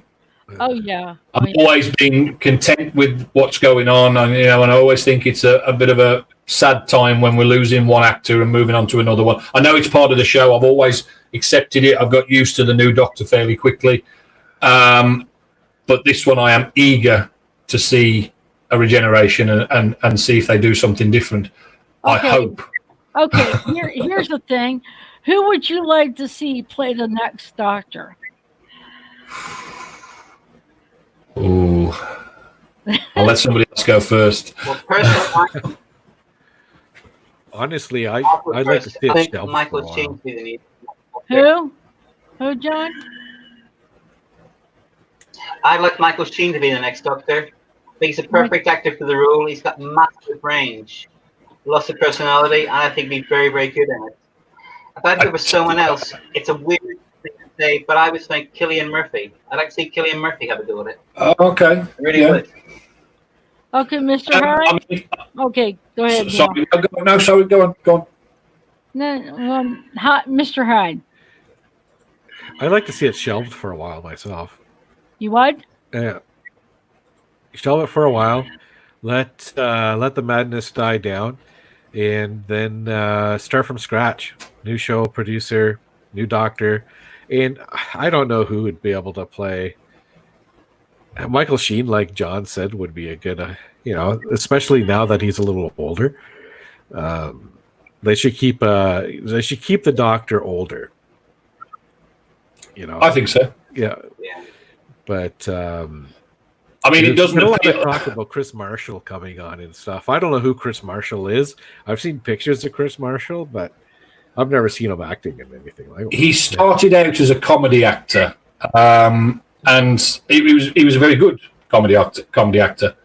But he has done some more serious roles since, and I do actually think he could pull off the Doctor. I mean, he was topping the odds in the betting shops before Jodie Whittaker took over, and then all of a sudden she came out of nowhere, and that was that. But yeah, I could live with Chris Marshall. I totally agree. I would love to see somebody like Michael Sheen do the role. I struggle with the idea of him actually doing it. What about I think Jimmy it would Carr? be Jimmy Carr. Oh, Ooh. Yvette's leaving. Night, Yvette. I mean, don't get me wrong, Jimmy Carr, I think it is I've been watching a lot of 8 out of 10 Cats Does Countdown, and I don't know. I just thought he had his face. He's got that interesting look on his face, his facial features and stuff like that. But I think with Jimmy, though, I don't think he has got a very weird laugh, yeah. I don't think he's ever done any drama acting. I'm not sure. I don't think he ever has, but right. I wouldn't. I don't know. I'd like to see him do something else before he took on the role of the Doctor, I think. Right. I mean, I would be quite happy with I mean, there was a lot of, obviously, some on the more sort of toxic side of fandoms hate the idea of an ethnic actor, but I actually think there are a couple of ethnic actors that would do a very good job. The one I always thought I would love to see have a chance at it was is it Adrian Lester? Adrian Lester. Adrian Lester, yeah. He was the lead in a show called Hustle in the UK, and I think he's got quite a good range. He seems to he's very good at putting on any sort of personality and accent and all right, and all that sort of stuff. Wasn't he in a Doctor Who before? I don't think he's actually been in one I can remember. Oh, okay.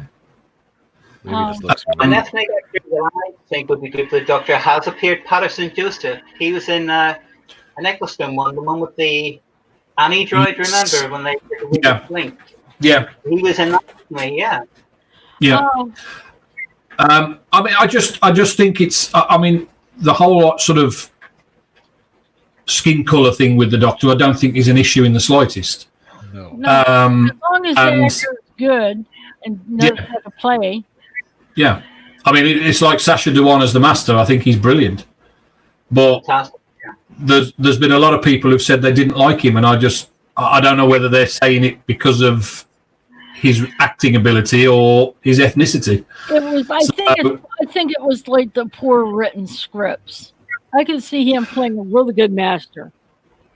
But even in a poorly written script, he still stood out. Yeah. Which is good.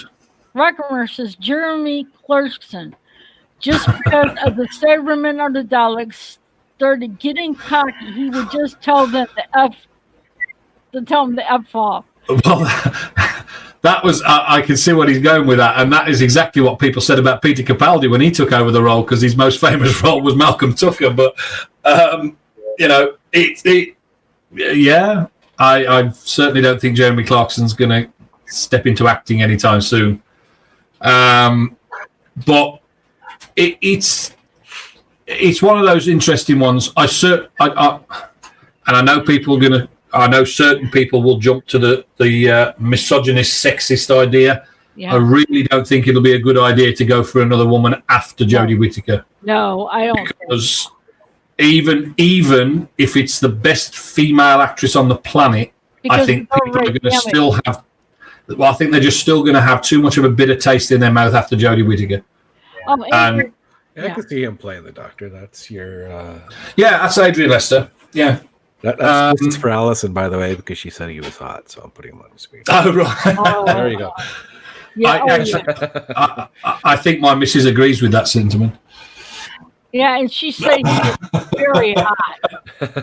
Okay, enough. We don't need anybody drooling over the keyboard. Anyway, I got another picture I want to show, and this is from the episode that we're going to do your Mr. High's cast. Here. I love Bob. I want Rocket to do a capture on that one. Well, I'm sure he can think of something. Joe Grant says I'm afraid of that tongue. Yeah. Hey! Now I'm making this non-PG. Well, as I say, I've got to rewatch. It's been years since I've watched The Demons, so I've got to try and find some time tomorrow to watch that. Yeah, I gotta watch it too. Let's sit down and watch it. Joe Grant saying, "Doctor, what the fuck is that?" What the fuck is the gargoyle? Yeah, you're your drum set. I wish you could come up, you Neil, come up with a capture. I would love to see that. I'm not quick-witted enough for it. That's the problem. You need to have a mind like rockets. Yeah, you need a mind like rockets. Uh-oh. Your wife came up. Had the same idea I did. Joe's afraid of the tongue. Your wife came up and says he wants to lick Joe Grant. That would be one for the groan button if I'd got one, I think. Okay, we're still waiting for Rocket. I don't know if he has or not. I'm looking here because that would be interesting to come up with that one. Because I want to see if his mind goes into the gutter or the sewer, whatever you want to say. It doesn't take much for his mind to go into the gutter. No, it doesn't. It doesn't. But the whole thing is, I do like the New Who was okay, but then when I start watching classics Who, besides crappy sets and special effects, they had, like, I agree with you, they had good stories. And when you have like a maybe a 6-parter or 3-part or 4-part or 5-part, they had character development. And okay, Rocket came up with something. Caption. I know it's got a zip up at the back, Katie. It's got a zip up the back, Katie, but pretend to be scared. We're getting paid for this. Oh, come on. Not much of a gutter there. But I know the picture I'm saving, he's going to come up with something real good. You know, the one thing that I don't like. What it is. Yeah. I'm kind of wondering. Hey, your wife's been coming up with some good caption ones, and so has Yvette. I know. She's not normally that quick-witted.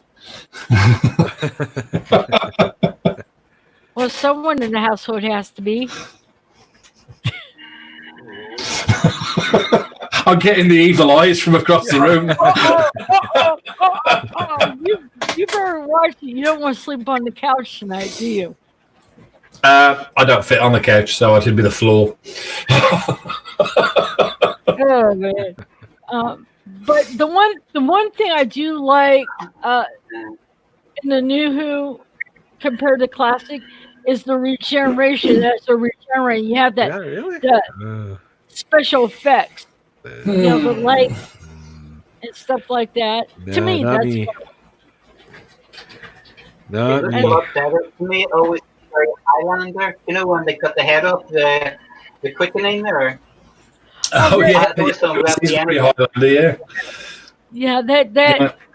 Yeah. But I that's the special effects I kind of like, but I think I prefer the way. I mean, they were all very different in Classic Who anyway, but and I think that made it more special because you got something a bit different every time. And the thing with Classic is they always seemed more like they were on the verge of death. Yeah. So, you know, you've got with the first Doctor collapsing on the floor of the TARDIS and then regenerates, and obviously, Patrick Troughton's was forced. Jon Pertwee's again was on the verge of death. But in this New Who, it's like they seem to be just walking around and all of a sudden just fling their arms out and, you know, it's...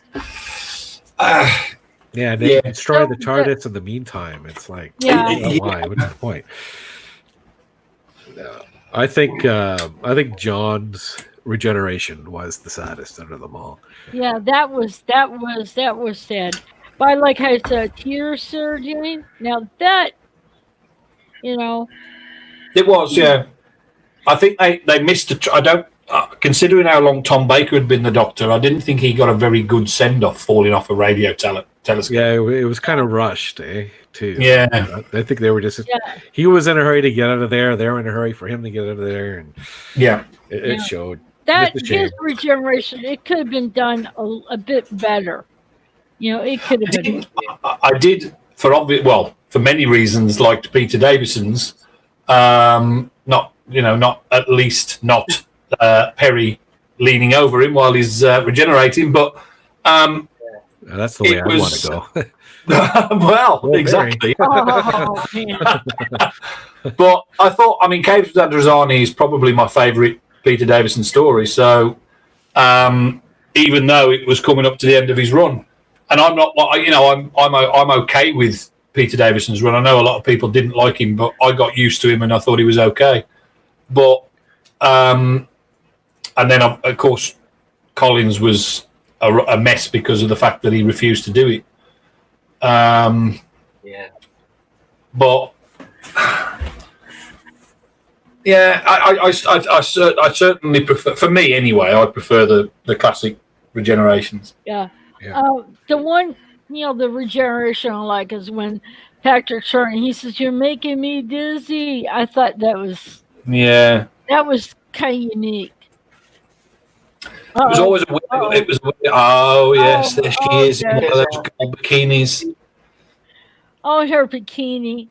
Oh, that one's the leopard skin one, isn't it? Yeah. Oh, Yeah. That's yeah. You're welcome. I've seen all those pictures of Nicola Bryant. Lovely. Hey, Rock and Roll doesn't like the caves of, and how do you say? Oh, right, okay. Yeah. Well, I mean, like I say, it's each to their own on Doctor Who. At the end of the day, I would never judge somebody who didn't like a story, but it's considering there were some pretty weak stories in Peter Davison's. Even Davison himself has said if he had his last season as his second season, he wouldn't have left when he did. Yeah, he was really good in the Five Doctors with those other doctors with him. Yeah, I mean, having to compete, he'd not been in the role very long, and having to compete with all those previous doctors, I mean, he held his own certainly. Yeah, but he did. Davison's final season. By, sorry, John, say again. So saying there's been a poll that's released by Doctor Who magazine of the top 100 Doctor Who stories as voted by the readers, basically. And Rosani is up there. It came up. It was the Day of the Doctor previous, but the last time they did the poll was a few years ago. But now it's back to the case on Rosani. A few years ago, the Day of the Doctor probably would have been voted the best, but Rosani is a classic. See, I was disappointed with Day of the Doctor. I didn't say I'm not saying it was bad, but I thought they could have done a lot more with it, considering it was the 50th. Yeah. I mean, say again. Done, do you think? A level of expectancy, you're sort of really looking forward to it. Yeah. Just match up. I let down myself. I was just disappointed they didn't. I don't think fans would care, even if the original Doctors didn't look exactly like they did in their stories originally. And if you could have just had them in it, I think it would have been. I know, fair enough, they included Tom Baker as the curator at the end, but if you could have just had them in it as they do amazing things with wigs and things like that. Now you could have literally put them in it, and even for a brief cameo for each of them. And considering it was 50 years, I think they deserved that. But it just wasn't to be. By the way, Rocket Runner says Nicola Bryant always looks like she wants to get something off her chest. She absolutely does. But the thing of it is I like that speech between Tom Baker and Matt Smith when they first. I mean, as I say, bringing him back in it was supposed to, that's the sort of nostalgia bit, isn't it? At the end, when you hear that voice, You hear his voice, yeah. Oh, you hear, but he's the Doctor. I was instant tears, man. When you heard the voice, I was like, no way. And I was like, well, I just, because nobody knew he was going to be in it. And when that was about the only part in the episode that I got goosebumps. Yeah. Which, as soon as you hear that voice, I mean, his voice, even that, I mean, recent pictures of him, he has lost so much weight. yes. But the voice is still there. Oh, yeah. And it's just so iconic, his voice, and unmistakable. Yeah. And and I just think from what he did for has anybody seen the little scene he filmed for the end of the Shada animation that they did on Blu-ray? No, I have. Well, they put him. They literally put him back in his costume for the first time in however many years. Oh, cool. Yeah, that'd be awesome. And although he does have a lot of health problems with his legs and things like that, so they had him just stood at the console, but they put him back in the original costume, and the only thing they didn't do was put a black curly wig on him.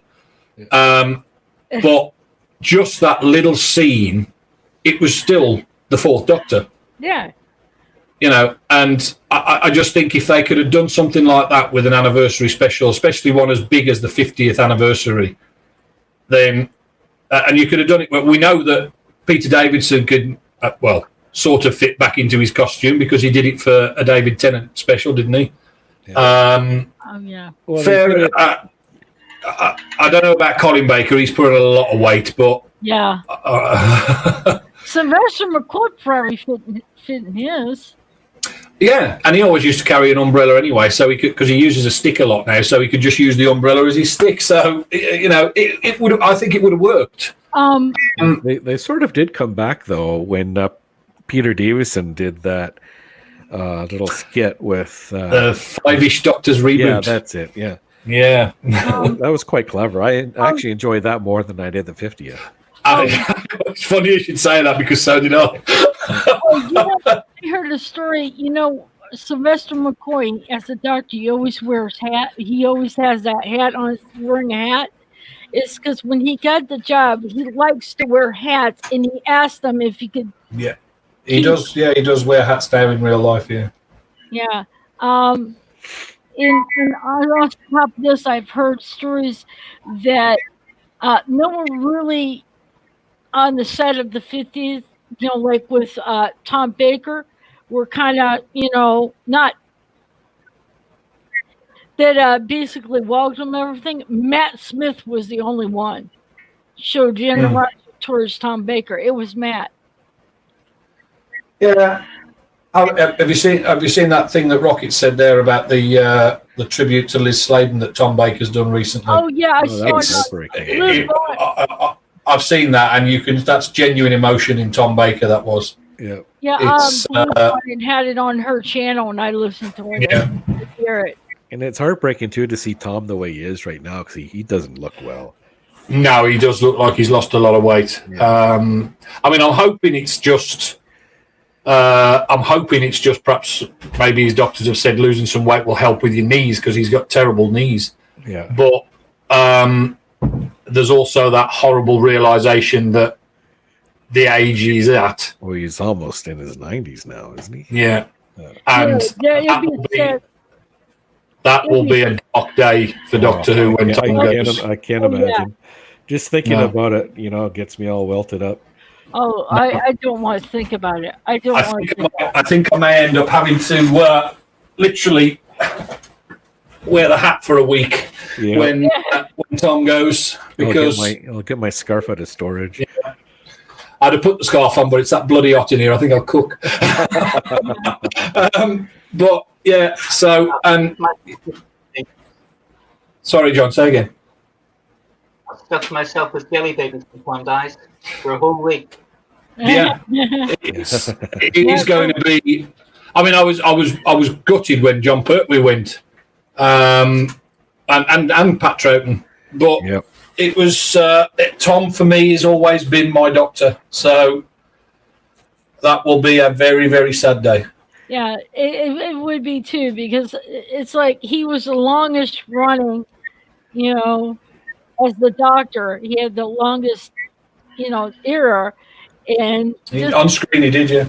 And on screen, and it's just, I mean, the more I think about it, it's like, Matt Smith's my doctor, and I like Jon Pertwee, and I like William Hartnell and stuff, and Tom Baker. But Tom Baker means so much. He had that energy. Yeah. And I think it's more than just the doctor persona. It's Tom Baker himself. Yeah. It is. Absolutely. Yeah, that's what it looks like. Sorry, John, say again. When you see someone with a massively long scarf, you immediately think of Tom Baker's doctor, don't you? Anyone who's got a big long scarf, Yeah. That's what he's going to be known by, is that long scarf.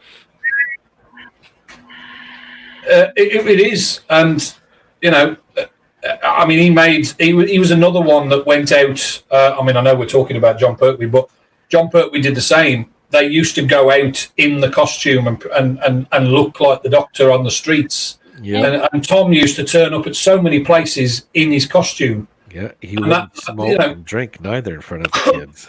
No, he always put on the persona in front of kids. Yep.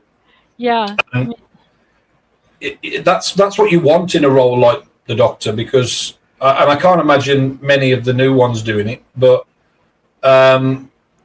it's a different time. I mean, I think Paul Bryant, who's a regular in a lot of chats, has said before, classic Who, you had theatre actors, you had actors that have been brought up on the stage, and now you've got soap opera actors. Well, and Peter it's Capaldi just totally was really different. good. Peter Capaldi was good. I liked him. He was really good. No, I'll admit that he was probably the closest to a classic series Doctor we've seen in New Who. Yeah. Okay. Yeah. You know, Okay. I had no idea that Jon Pertwee had passed away, because I remember when the TV movie was out, and I had a friend. It was the same year, I think. Yeah, and I had a friend who recorded it for me because I had just moved to a different city with my job because I had a promotion, and I didn't have a TV at the time, so he recorded it for me. And when I came back home to see him, he gave me the recording, and he said, you know, it's kind of heartwarming because you see this movie knowing that Jon Pertwee passed away. And I was like, what? Wait a minute. When did he pass away? Yeah. You know, I was gutted. I was like, wow. The BBC, when it was shown in the UK, because it was shown after it was shown in America, because it was made by an American company, they shown it over there first. And then when it was shown in the UK over here, it was actually dedicated to John. Yeah. Because it was, you know, although Tom Baker is my Doctor, Jon Pertwee, he's a very close second. Second. Yeah. And it was kind of, you know, heartwarming too, because he was one of the actors who was really into bringing it back too, wasn't he? And he happens to pass away, you know, when it actually came back on screen. So Martin says the best classic Doctor, Tom Baker. Best New Who Doctor, David Tennant.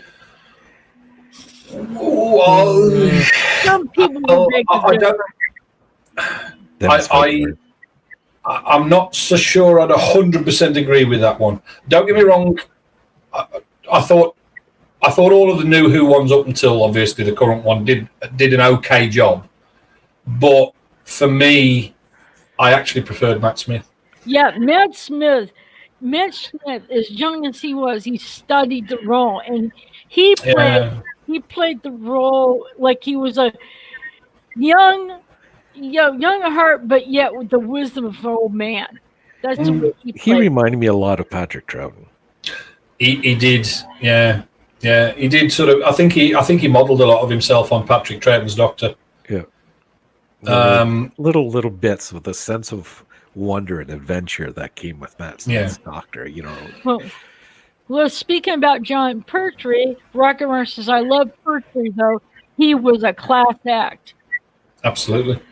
Yeah, he was. Yeah. I mean, I like it not just in Doctor Who.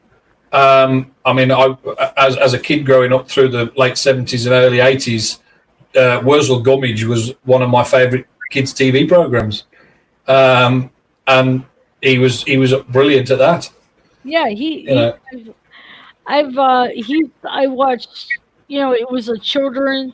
I don't know what it was, where he did with a bunch of children as that scarecrow. Yeah, that was that Wurzel Gromit. Yeah, that's Wurzel. Yeah. He did, yeah. And I actually, that's how I the only time I've ever seen Jon Pertwee in real life was when he was playing Wurzel Gummidge on stage at the Birmingham Hippodrome back in the early 80s. And he even did the head changing on stage. He had to do a quick duck his shoulders behind something, and then they quickly changed the wig and things like that. But he'd do the head changing on stage. He was so dedicated to his characters. And even if you see in Doctor Who, he was dedicated, to his character as a doctor. He did well. He did the Doctor on stage as well in the Ultimate Adventure, Yep. along with Colin Baker briefly, because it was. I think Colin was the understudy for John. Yeah. So that when John couldn't do it, Colin did it, and then towards the end of the run of the stage show, I think Colin finished it off. But yeah, I mean, he took Doctor Who on stage. Absolutely brilliant. There's Colin. Yeah. The stage play with the flogger. I mean, they did. I never got to see it on stage, but I've seen pictures of it. I mean, they had it wasn't a complete reproduction of the same TARDIS, but they had the console on stage and everything. It was that sounds like it was interesting. I have a picture of John in it too, if I can find it. Yeah, I think it did fairly well. I mean, I'm going back a while, but yeah, but like I said, it's like I don't think there would be anybody in New Who that would compare to John. Compared to John, no. I mean, I know that's probably, we're probably biased because we've grown up with classic series, but older. That's about that's right. He had a big nose. He did. I've never noticed that. I looked at it. It's like big snout. I can't say a lot, so I don't think mine's exactly small, but he's Sorry, John. What'd you say? Nothing. It's so sorry. It was something rude. I was going to say, you know what they say about men with big noses? Right. Yes, I've heard the rumours. I've not seen any proof. My nose. Yeah. I looked at that. It's just that, but it just fits his face. Some people it just. Yes. Yeah. I mean, Jon Pertwee was awesome, and so to be honest, his son for me is also equally as good an actor. Oh, you know what? I've seen a picture of Sean when dressed up like his dad. It's like spitting image. I mean, just you're looking at a mirror. He would be everybody's choice to play his dad, but he's always said he won't do it. Because I don't think he wants to overstep his dad. He just said he didn't think he could do it as good as his dad, and he wouldn't disrespect his memory. No. Okay. So it's in the chat. They're talking to Allison about Tom Baker in the Sinbad movie. So I was just going to show. Oh yes, yeah. That's the name of it there. Yep. Oh. The dog liked it. Yeah. Yep. Somebody outside again. Okay. Last picture for the caption competition. It can be not. Others can come up with a caption, but this is the last picture, and this is the caption competition. We're going to find out who comes up with the best caption. I figured I'll save that for last. Of course, I don't like spiders. I wouldn't be a fan of one that big. Oh, not that big. Oh my God. I don't know what I'd do if I ever saw one that big. Oh, I don't think I do either. I wouldn't be able to find a glass big enough to put over that one. I mean, a little small one, and I scream like a girl and I run away because I could just imagine. Yeah. Okay, and this is for anybody. I'm not just Rocket, but for anybody. But I know Rocket will come up with a good one. You have a caption that you want to come up with, Mr. Hyde? I'm trying not to think of it because it's got a spider on it. So I'm good. I'm good with that one. Yeah, as I say, I'm terrible at coming up with captions. Oh, John, you. I don't know. The doctor's saying to Sarah Jane, Sarah, what's black got 8 legs and big fat teeth? And she says, I don't know. And he says, well, there's one running up your back. Wisdom, I don't know. That's not bad. Hey, Okay. okay, I've got one. Where you Cool. think you're gonna put that stinger? Oh. Hey. Okay, here, this comes up and says, "Oh, show it, Poppy, the cat. Yeah, she's I'll show it, Poppy, the cat," and she just eat it up. Okay. yeah, she's talking about one of our cats, the spider killer. Yeah. Oh, yeah. No, if you should, yeah, the cat. She walks around with it. She walks around with the legs hanging out of her mouth. Ew. Ew. Not Good pictures you Good want cat, but that's a nasty image. I guess I'm not eating supper tonight. Okay, let's see what Rocket comes up with. Oh, he's come up with one. Caption: the doctor says, "What's that growing on you?" The spider answers, "It started as a boil on my heart." Oh! Oh, God. Speaking of ours, did you guys see? There's an article that Brian May from Queen got rushed to the hospital because he was gardening and he pulled a muscle in his ass. Yeah. Yes. I didn't know that could happen. Neither did I. It's a good thing I don't garden. Good, I think. Yeah. I'm assuming there are muscles in it. So yeah, but I wouldn't. What did it say he was doing to do it? I can't remember. You said he was gardening. Oh right, He okay. was planting something in his garden. So he said. That must have been straining to put something in the ground, I suppose. I can imagine Freddie Mercury, if he was alive, he'd have fun with some comments. I can imagine he would. Yeah.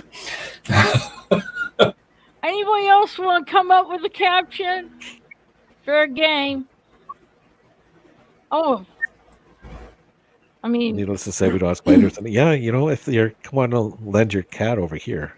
Yeah, we actually since she was born, because we've had that one since she was born, and we haven't had a single spider since she's been out and about catching them. We haven't had a single spider. Nice. I have 5 fur babies because they belong to my kids, and not one of them is a mouser. Okay, this is what Rock Around. I think it's to the blood. Oh yeah, I'm right, and I think he's right. That's what it's called. I think. Yeah, I know we Yeah. Then we'll I go didn't I learned something new. You can pull your gluteus maximus. I didn't realize you could pull your ass, but Yeah. there you go. I guess that gives a whole new meaning of blowing out your ass. Yeah. But I don't think there'd be any other great doctor like Jon Pertwee or Tom Baker. Well, I was going to say, because I mean, yeah, he's definitely Tom and John are definitely my top 2. So and it's as I say, it's a very close second. They're both equally as good. Yeah, and it was also kind of sad that we lost Elizabeth Sladen because she was really good. Yes. Yeah, I find story-wise, John had better stories, but doctor-wise, I thought Tom was a better doctor. I'd agree with that. Yeah, I'd agree with that. More quirky, wasn't he? He had much more personality and spark. Yeah. He was much more alien in this world, so. Well, Yes. and Tom always said that, I don't know if it was him or other people, that his doctor was him, Yeah. his doctor was Tom Baker. So, He always said of Jon Pertwee that he was like a tall light bulb, didn't he? He was like this glittering personality, which is true. He was. Mm-hmm. Well, apparently, Robert Murner says Elizabeth Sladen as Sarah Jane is the best companion ever. I do have to agree with that. She's my favorite. Tom and Sarah together was the best combination for me. But it was love at first sight.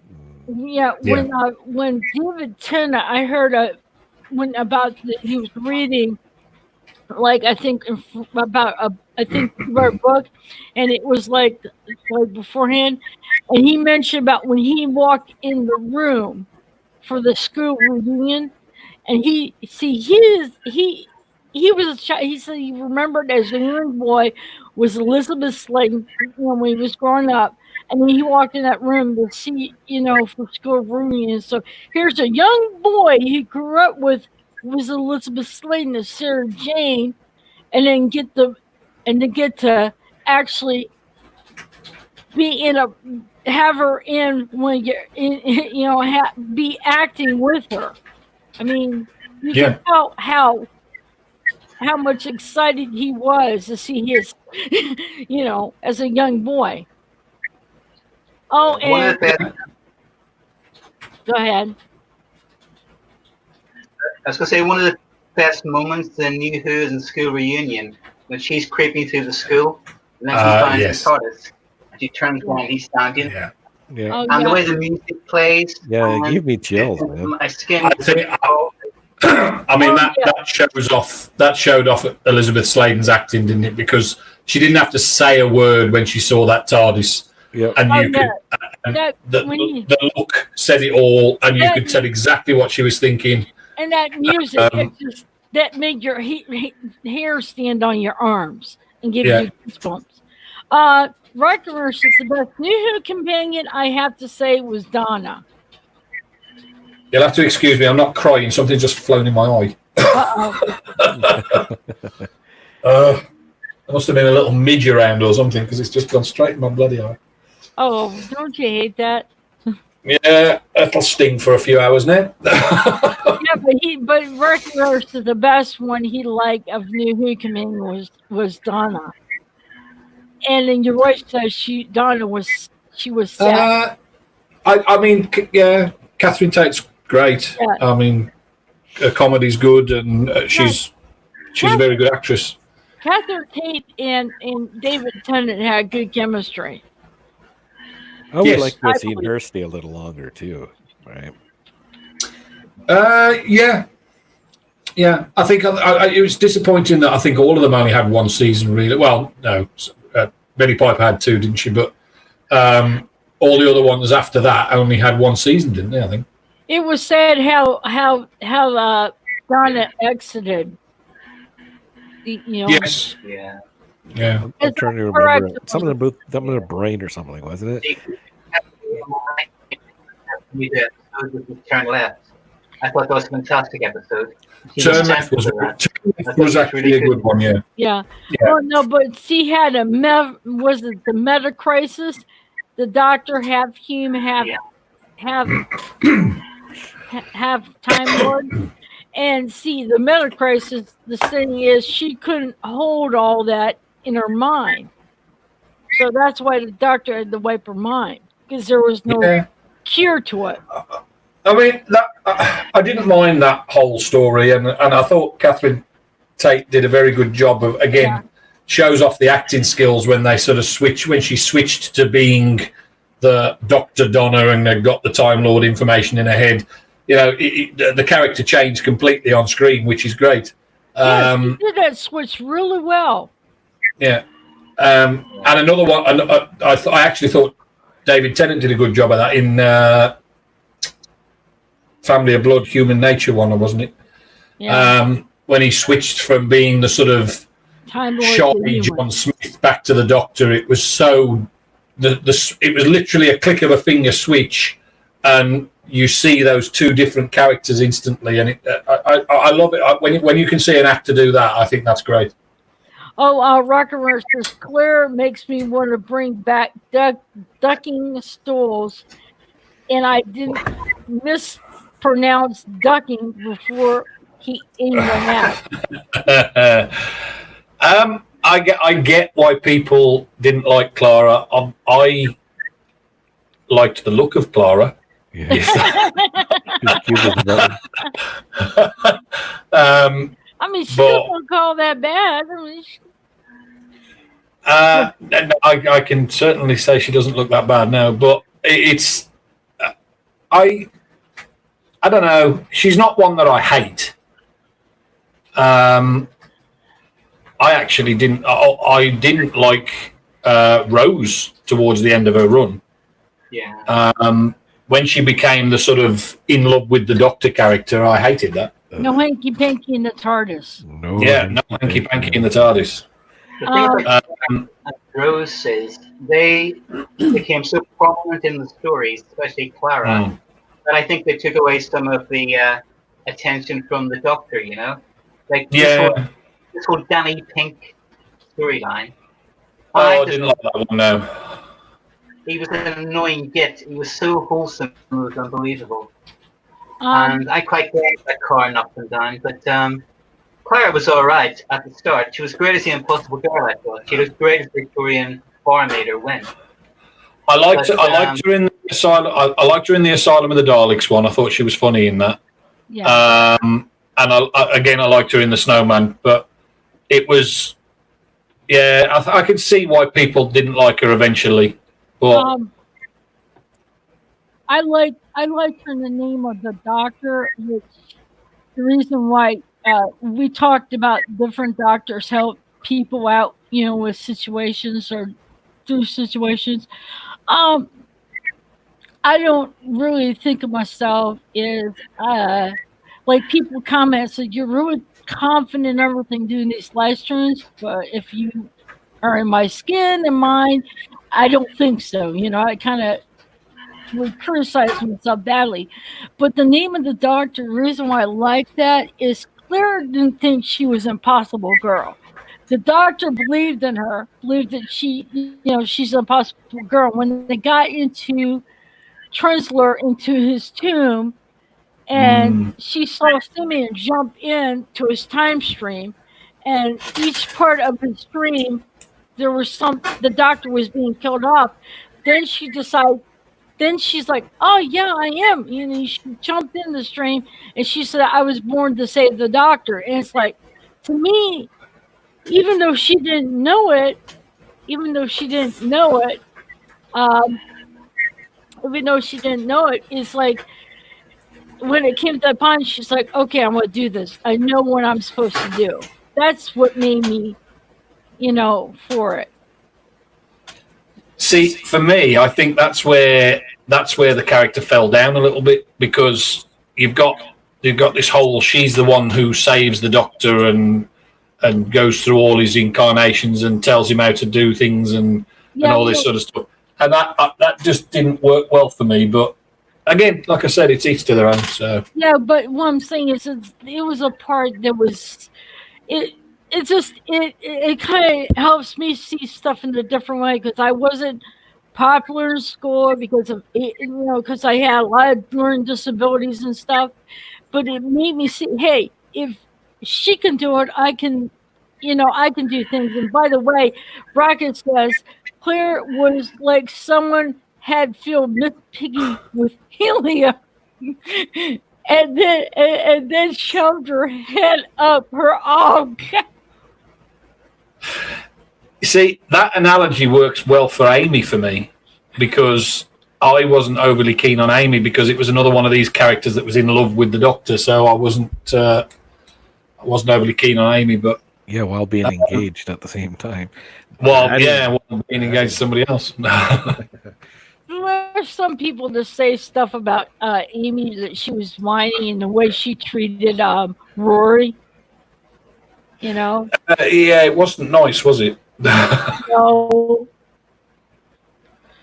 But no. I like Claire's last episode. Well, apparently it was supposed to have been her last episode, but they kept bringing her back, right? But the one at the Raven was quite good. Yeah, but then they ruined it by pulling her out of time, didn't they? And all this, and I didn't like the idea. I didn't like the whole idea of her flying off in a TARDIS on her own. With me or whatever her good name was. But it was, if they'd have ended the character there, then it had more meaning. It would have definitely had more meaning. But although I actually think, because of the way Doctor Who should work, I'm not sure the Doctor would have let that happen in the first place. But he would have found a way out of that. But by the way, Rocket says Amy did have better legs. Oh no! Clara's legs had better shape. Amy's were too thin. Claire's legs look like someone had shaved a yak. No, got to have a bit of shape to the leg. Got to have a bigger thigh than the calf. Good. I thought she's quite well. Oh my God, I can't talk all of a sudden. She does a good job in what's the one where she plays the Queen Victoria? Victoria. Yeah, Victoria. Yeah. I enjoy that one. He is quite a good actor. Yeah. He really is. I haven't actually watched that, but I've heard she did well in it. So, but yeah. Yeah, I mean, there's some companions we love. There's some companions that we don't like. You know. Yeah. Mel. And I mean, just like some doctors that we like and some doctors that we don't.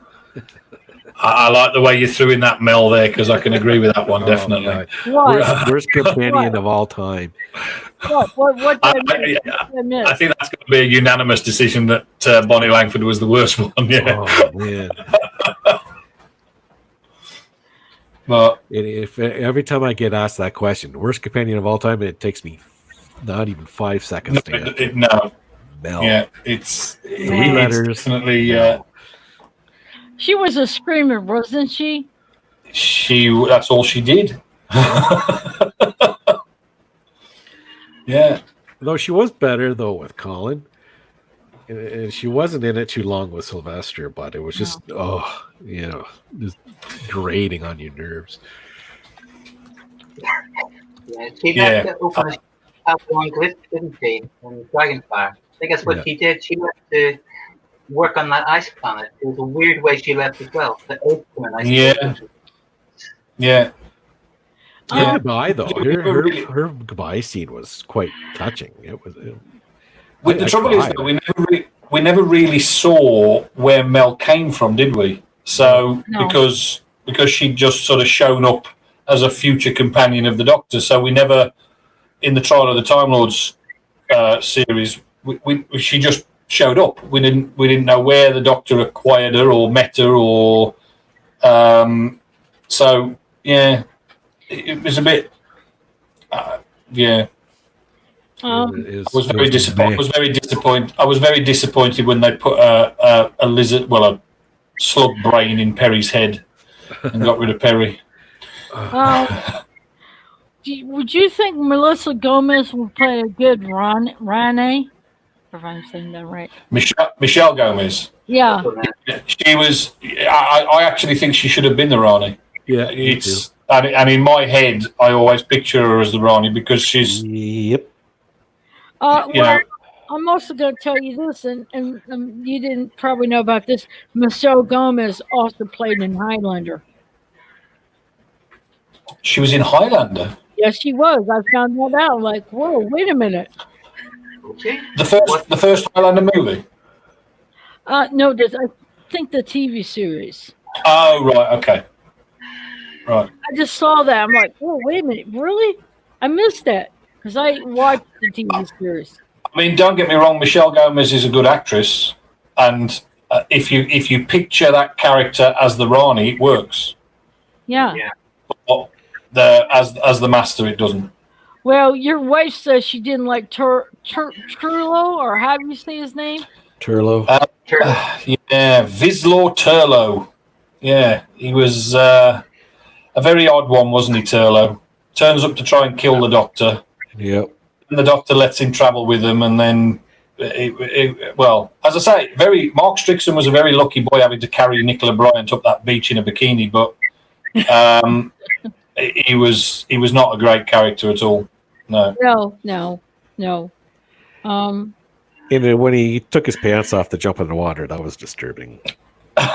Very disturbing, yeah. I wanted to know that one. Okay. I suppose from the same point of view as we think Perry looks great in that bikini, I'm sure somebody thought he looked good in those bloody stupid trunk underpants. I don't know what the hell they were, but oh man, they were quite tiny, weren't they? Yeah. Oh, you mean like a Speedo? I think they were very similar to the size of a Speedo, yeah. Ta-da-ta-das. Yeah. But it's because that was actually filmed on Lanzarote, so they got the interesting fact about that because they couldn't get the police box prop over to Lanzarote to film it. So the scene where you see him run down the beach with the police box in the background, it was actually a model, and it was literally a model about this big, and they just put the camera right next to it so that it makes it look in perspective, makes it look like the TARDIS is sat there, but they didn't take the police box with them to Lanzarote. I've been living a lie. I never knew that. It was there. See, I didn't know. That's why you only get if you look back at the episode, you never see the police box in full profile. You only ever see it just looking down the side of it, or trying to look like it's just a sort of off to the side shot of it, because they didn't have the police box there. Yeah, probably couldn't transport it there. No, probably in the 80s. No, it was probably quite expensive to take that much stuff with them. Yeah. That was a good story too, though. I like definitely. It wasn't bad. Yeah, definitely one to do later on. Oh my god! I like it. Oh god! Rose had an arc like a hang gliding hippo. Yeah. Yeah. Look at John. Yeah, I never noticed. I'm trying to imagine what a hang gliding hippo would look like, to be honest.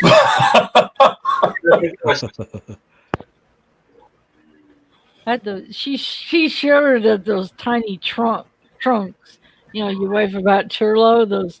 Yeah, I'm amazed she remembers the scene. Although I do watch that one quite a lot because, as I say, Perry's in a bikini. So, but I have a picture. Where is it? A picture you do not want to see. I'm not too fussed about seeing Turlo, but if he's got a picture of Perry in the bikini, that's lovely. Yeah, I have a picture of her in her red one. Yeah. It's just like classic.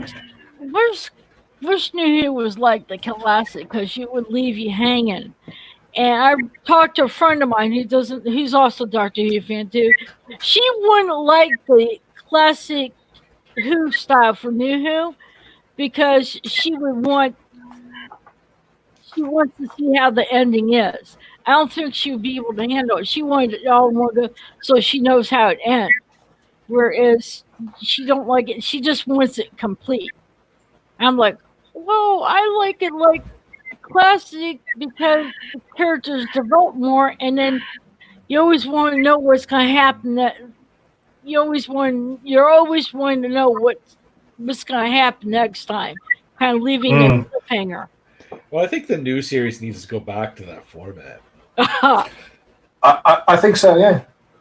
Oh, she says, I do not show him in his tiny trunks. I will have bad dreams. I don't have the pictures, so don't have to worry about you. You don't have to worry about that. I'll save that for another stream. Well, as I say, from the female perspective, you might quite like him in his little tiny pants. I don't know, but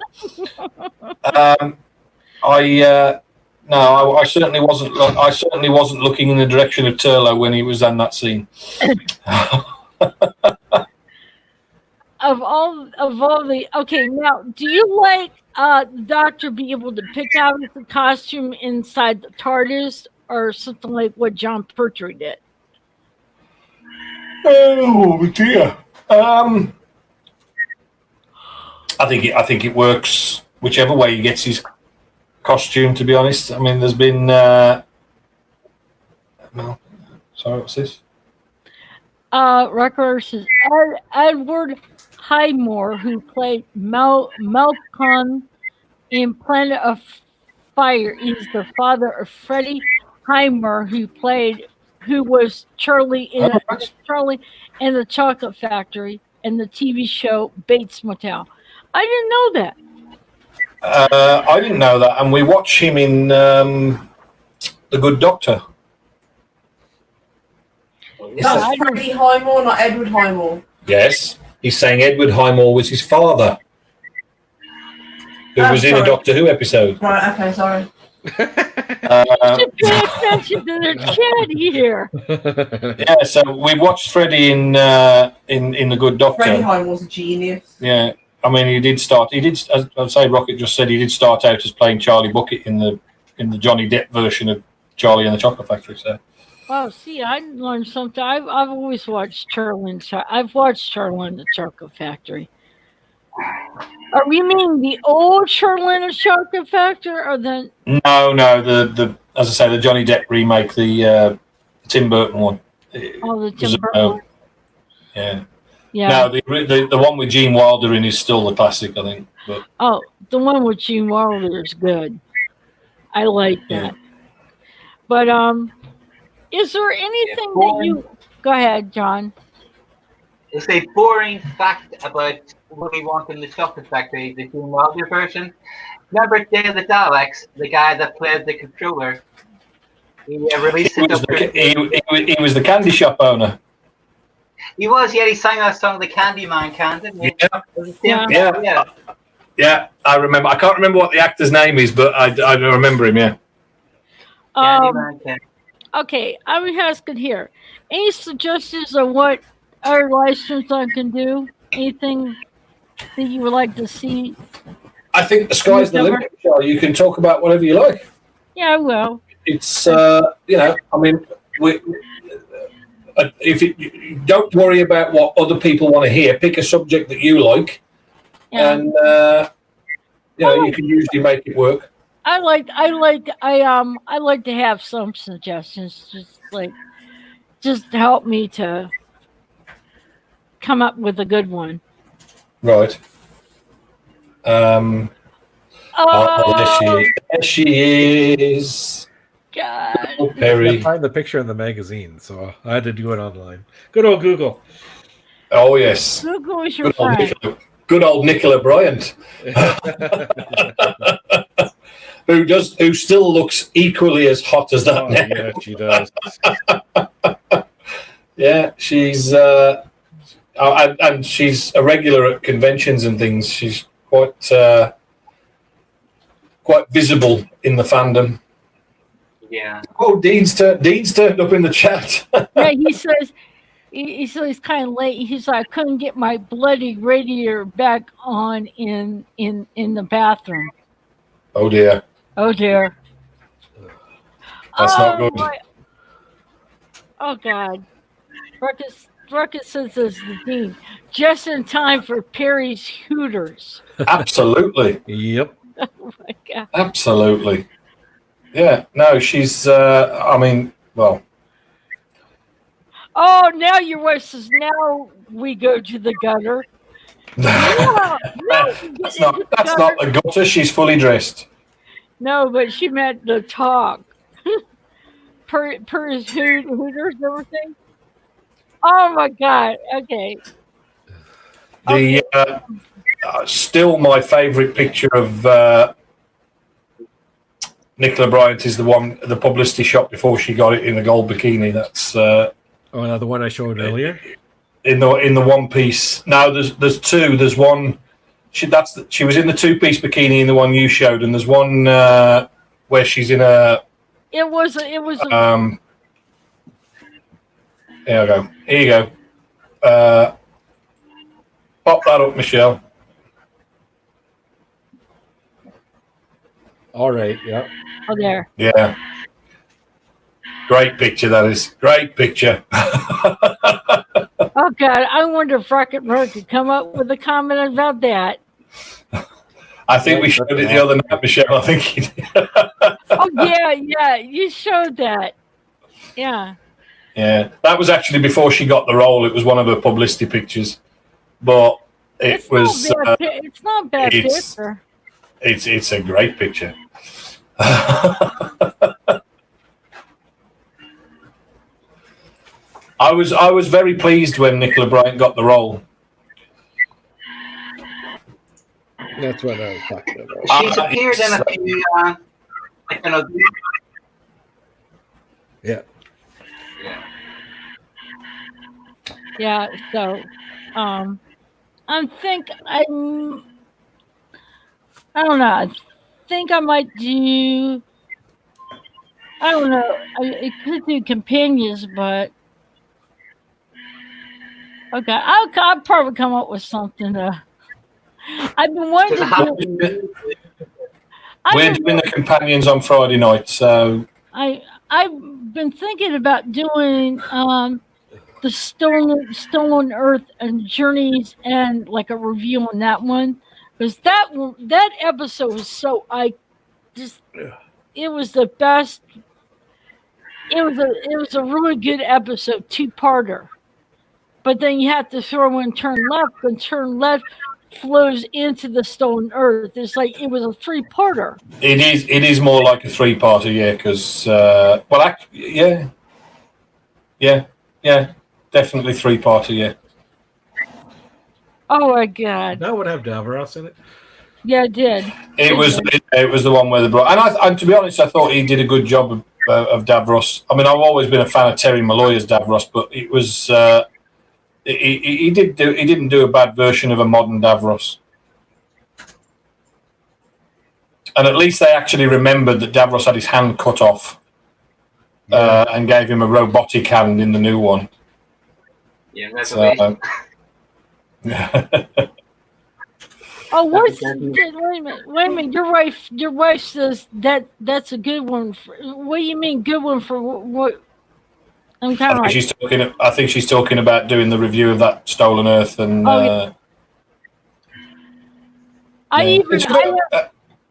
it's a good New Who story. Yeah. So I mean, if I do the Stolen Earth journeys, then I'm have to throw in the turn left because, like I said, that flows right in. And it's like I like how they met. I like how Rose was how it was. They brought her in with that one. It just blended right. I mean, the romance part we could done without with her about the doctor, but the way they bring her in is because of what Davros was trying to do. That it was affecting all worlds. You know, all different. Yeah. I'm just laughing at Rocket's comment. Yeah, I just saw it as well. How do you how do you torment Davros? Cut off his hand and give him the picture of Puri and they'll I think John's ready to fall off the couch over there. I think Rocket's now starting to go downward. I think that'd torment any red-blooded male, wouldn't it? Really? Yeah. I think now we're starting to head towards that way. It could be. See, it's whenever Dean shows up in the chat. That's what it is. Oh man, see, we needed you early on, so this could have gotten. Hold on here, Dean, while you're there, I want to show a picture. I want you to caption the picture. I want you to caption the picture I show. Because I really want to see what he says. This one with her spider on their back. Okay, Dean, come on. I want to see what you would come up. Oh, you're such a naughty boy. I'm sorry, I had to pull that picture because I want to see what he says. Oh, your wife told Dean to get his ass here. Yeah, she's good at bossing people around. Yeah. Well, that's a woman's job.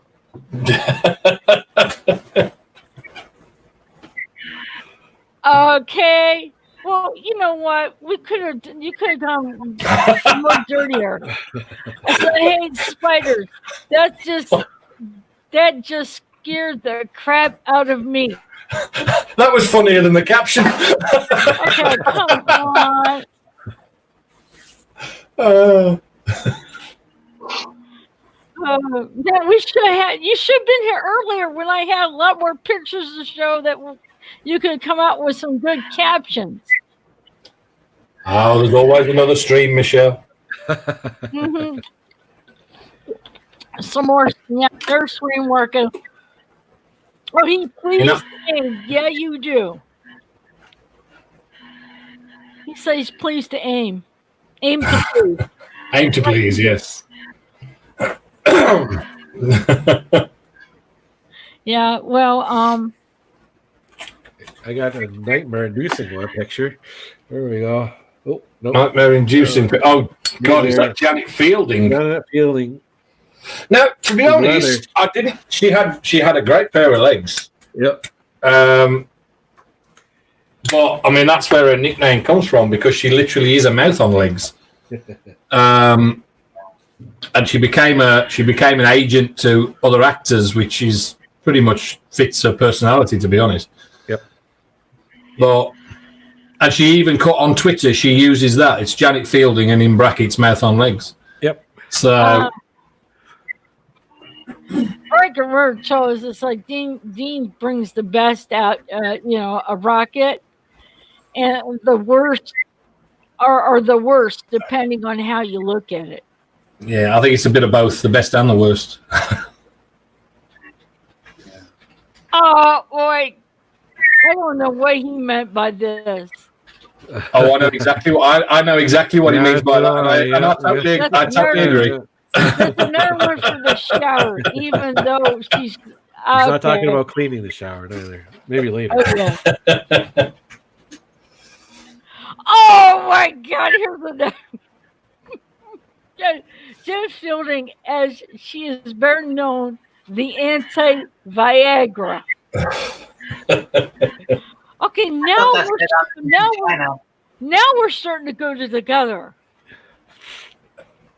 Yeah. Yes.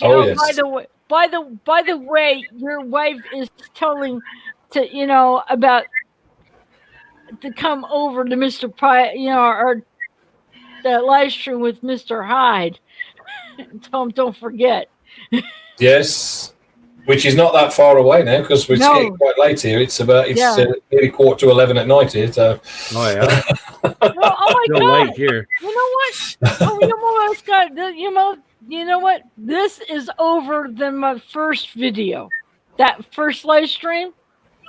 The first live stream was like a little bit over 2 hours. This one's beat it. I was going to say we're not far off 3 hours now, are we? Oh no. No, we just keep. This is what happens when you talk about Doctor Who and talk about all the good things about it, and you just get. That's why the stream went over that Saturdays, because all of us were just having fun talking about this great show. Yeah. Time flies when you're having fun. Yeah, and I enjoy talking about the show that I love. Yeah, I didn't watch it until. I didn't watch it until I didn't watch it in the classic, but I watched the new. But when I went back, I'm like, okay, I'm addicted. I'm addicted to the show. I mean, I've watched Highlander and I love Highlander, but then it was a dare. An online friend. I told him Thomas Gibson played in Dermot Greg. He says, "Well, you give me a clip of Dermot Greg, but you're gonna watch Doctor Who start with the episode Rose." I said 6 seasons. Halfway through it, I said, "God, thank you. I'm addicted. I blame it all on you because I watched it and I just got it. I couldn't stop watching it. Then I got back." I've thought about this a few times, actually. It'd be interesting to know the other people's answers to this. And I've tried to figure out what it is, because it was such a long time ago, what it is that made me, really fall into Doctor Who and start watching it all the time. And I think it's the time travel element of it, because I'm a big fan of time travel. But it'd be interesting to know what everybody else thinks is what actually hooked them into it in the first place. For me, I love time travel because I grew up. I remember you talked about in the sci-fi about Sam Beckett traveling back in just trying to get back home. Quantum Leap. I was into that Quantum Leap. I always watched it and I enjoyed that. So that's basically how, I always loved that science type thing. And I always thought that was interesting. Going back in time, going to different planets, I mean, that's what I like. I like to travel. I like the different times, like the different time frames and different planets.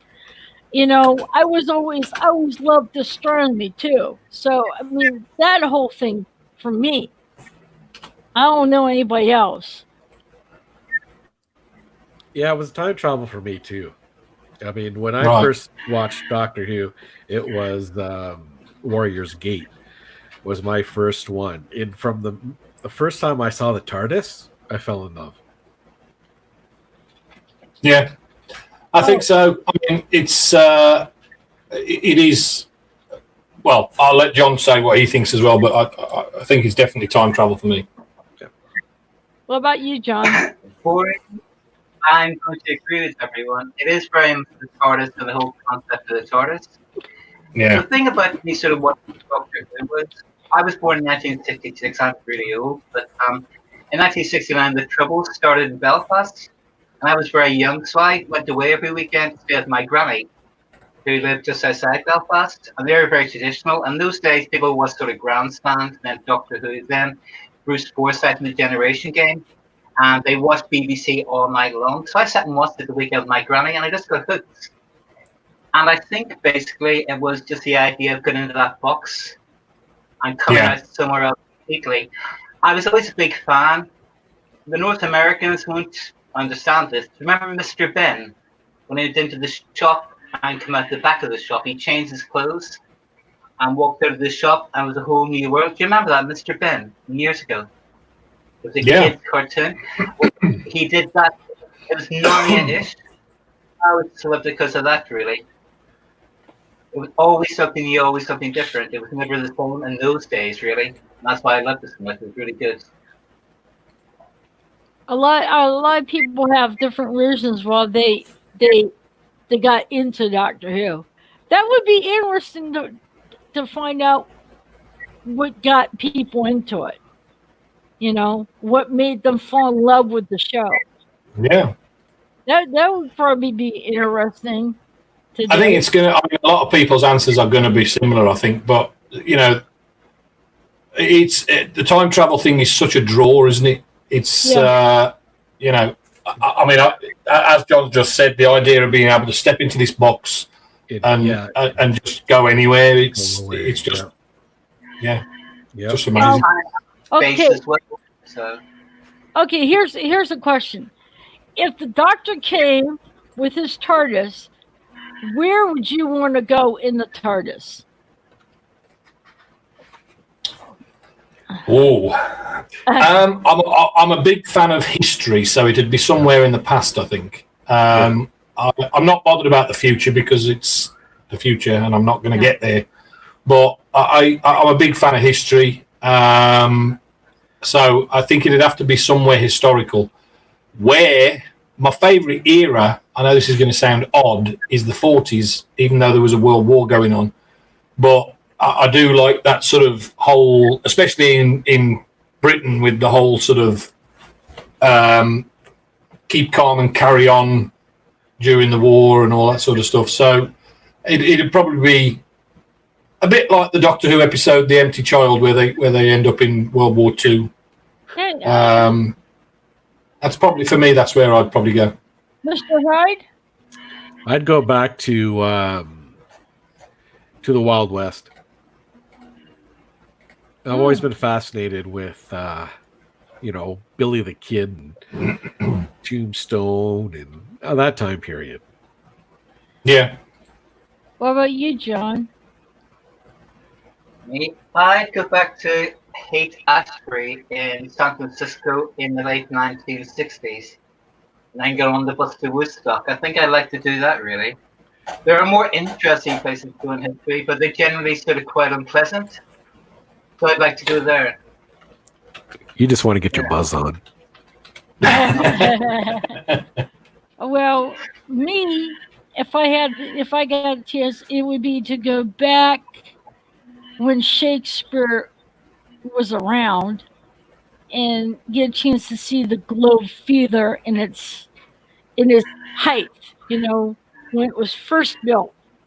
That would be me because I love plays, I love the theater, And to me, that would just be a perfect, like the episode, the Shakespeare Code, with David Tennant.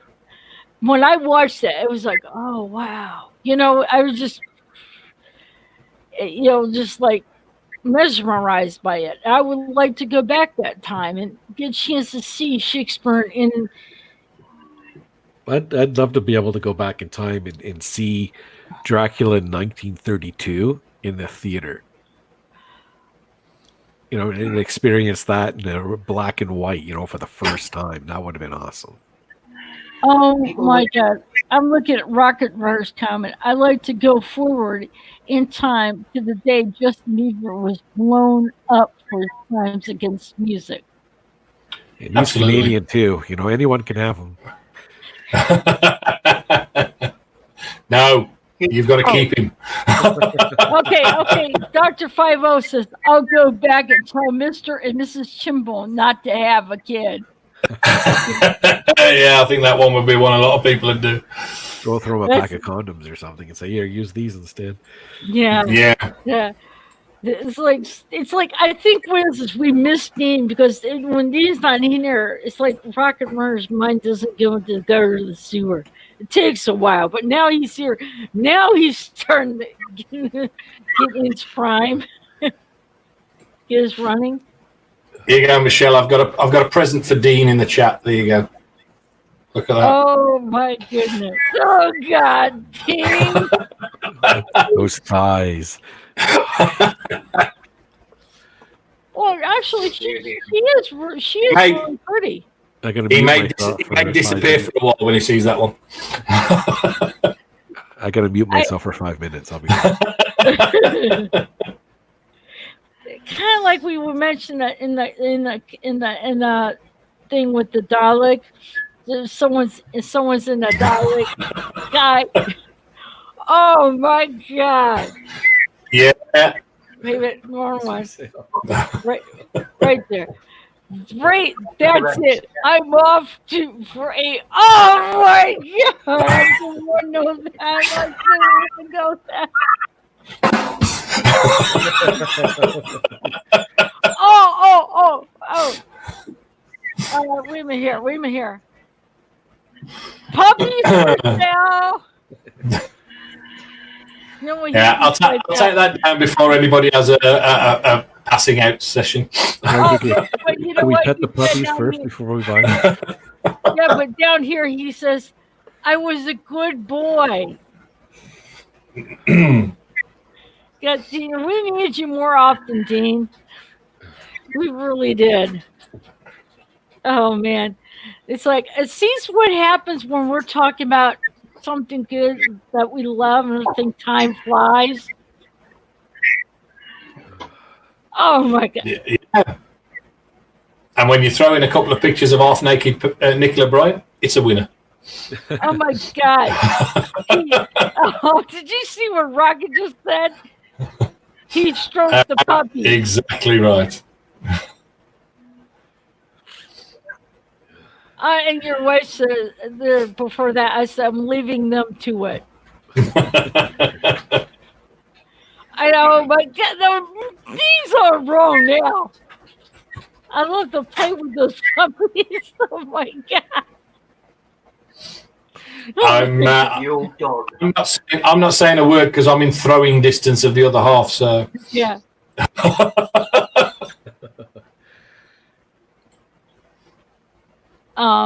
Let's see here. They're on a roll now. I love to motorboat those Okay, Dean. Okay, Dean. Calm down. I've started something now. Yeah, you started something. It just seems to go on a roll. Oh man. See what happens when we miss you, Dean? It's like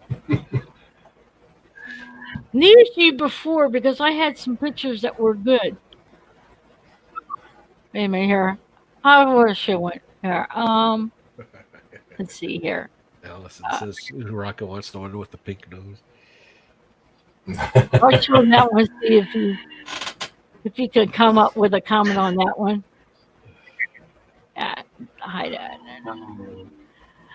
I wonder if Rocket. I wonder if Dean can come up on something. Oh my God! It's okay. Hold on here. There. Did the master by accident. Ruckus says, "Stop it, Dean. You're making a tit out of yourself."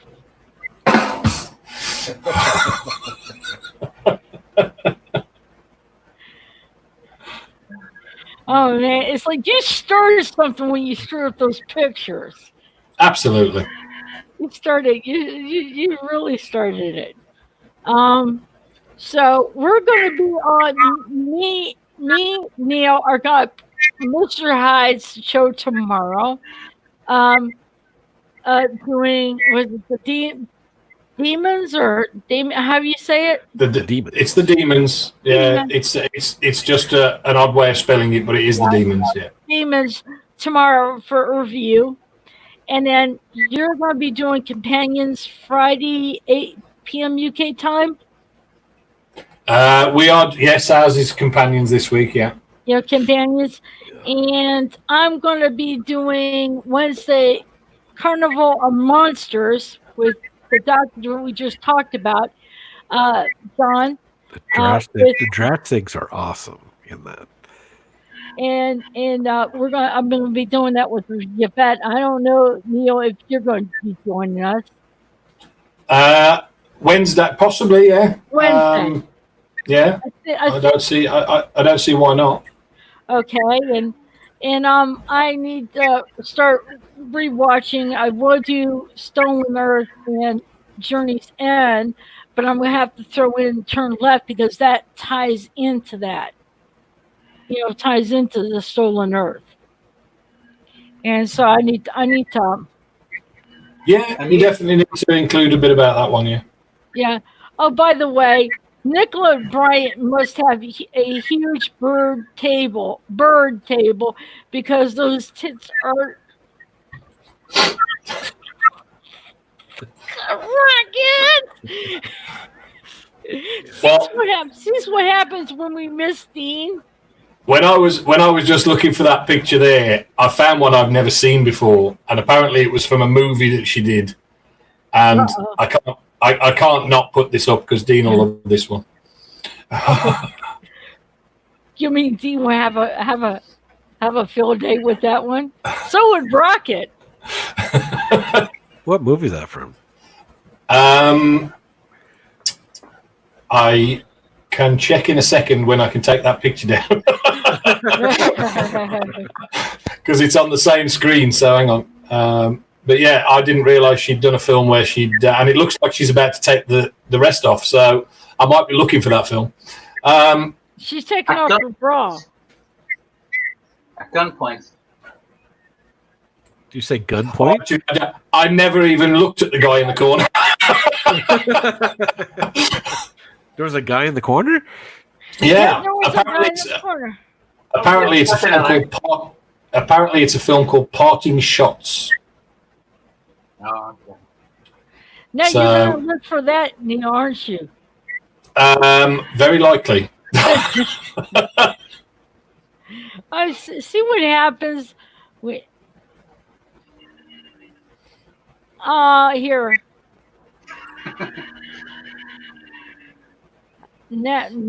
How do you say Navarone? Guns of Navarone. The Guns of Navarone. That's I've got one more for him.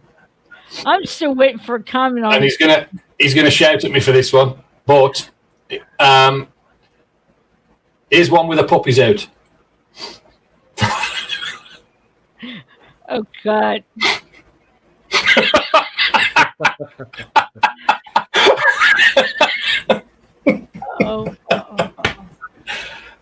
He's going to shout at me for that one. Those cute puppies, aren't they? She's still a beautiful woman. She is very, very, very. I just looked it up, and she's never done any nude scenes. So I don't know if you still want to get that movie or not. No, Oh probably my not. God.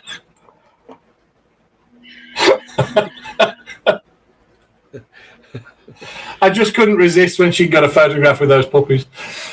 Oh dear. Okay. He hasn't answered me. He's probably trying to come round and kill me. Who's going to come around and kill you? Well, when I teased with the idea of Nicola Bryant with the puppies out, and it was actually puppies. Oh God. I'm surprised there was no comment and any caption type thing of those pictures. He might not have recovered from the one in a bikini yet. Uh-oh. Can't type in Yeah. at the same time. Oh, only men. No jokes about doggy style. Oh. Yeah. Anyway, now this is one of my very longer streams. Yes. See what happens. Yeah. This is what happens when we have fun talking about stuff, enjoy of the show. And this is a lot better than talking about all this negative stuff that's going on. I think it might be time to wrap it up before it gets even worse. Yes, we want to go on a good note before it just gets go downhill. Yes. Anyway, thanks for you coming, and I want to wish everybody a good day, good night, where you are in the world. And thanks to all those people who came in the chat, especially Rocket. I appreciate all your captions. They were funny. And I hope to do another live stream again and have more fun. This is what it should be like. Enjoyment. Absolutely. So thanks for all the fun, and you all have a good night. I got used to this camera stuff. Bye, guys. Bye. Bye.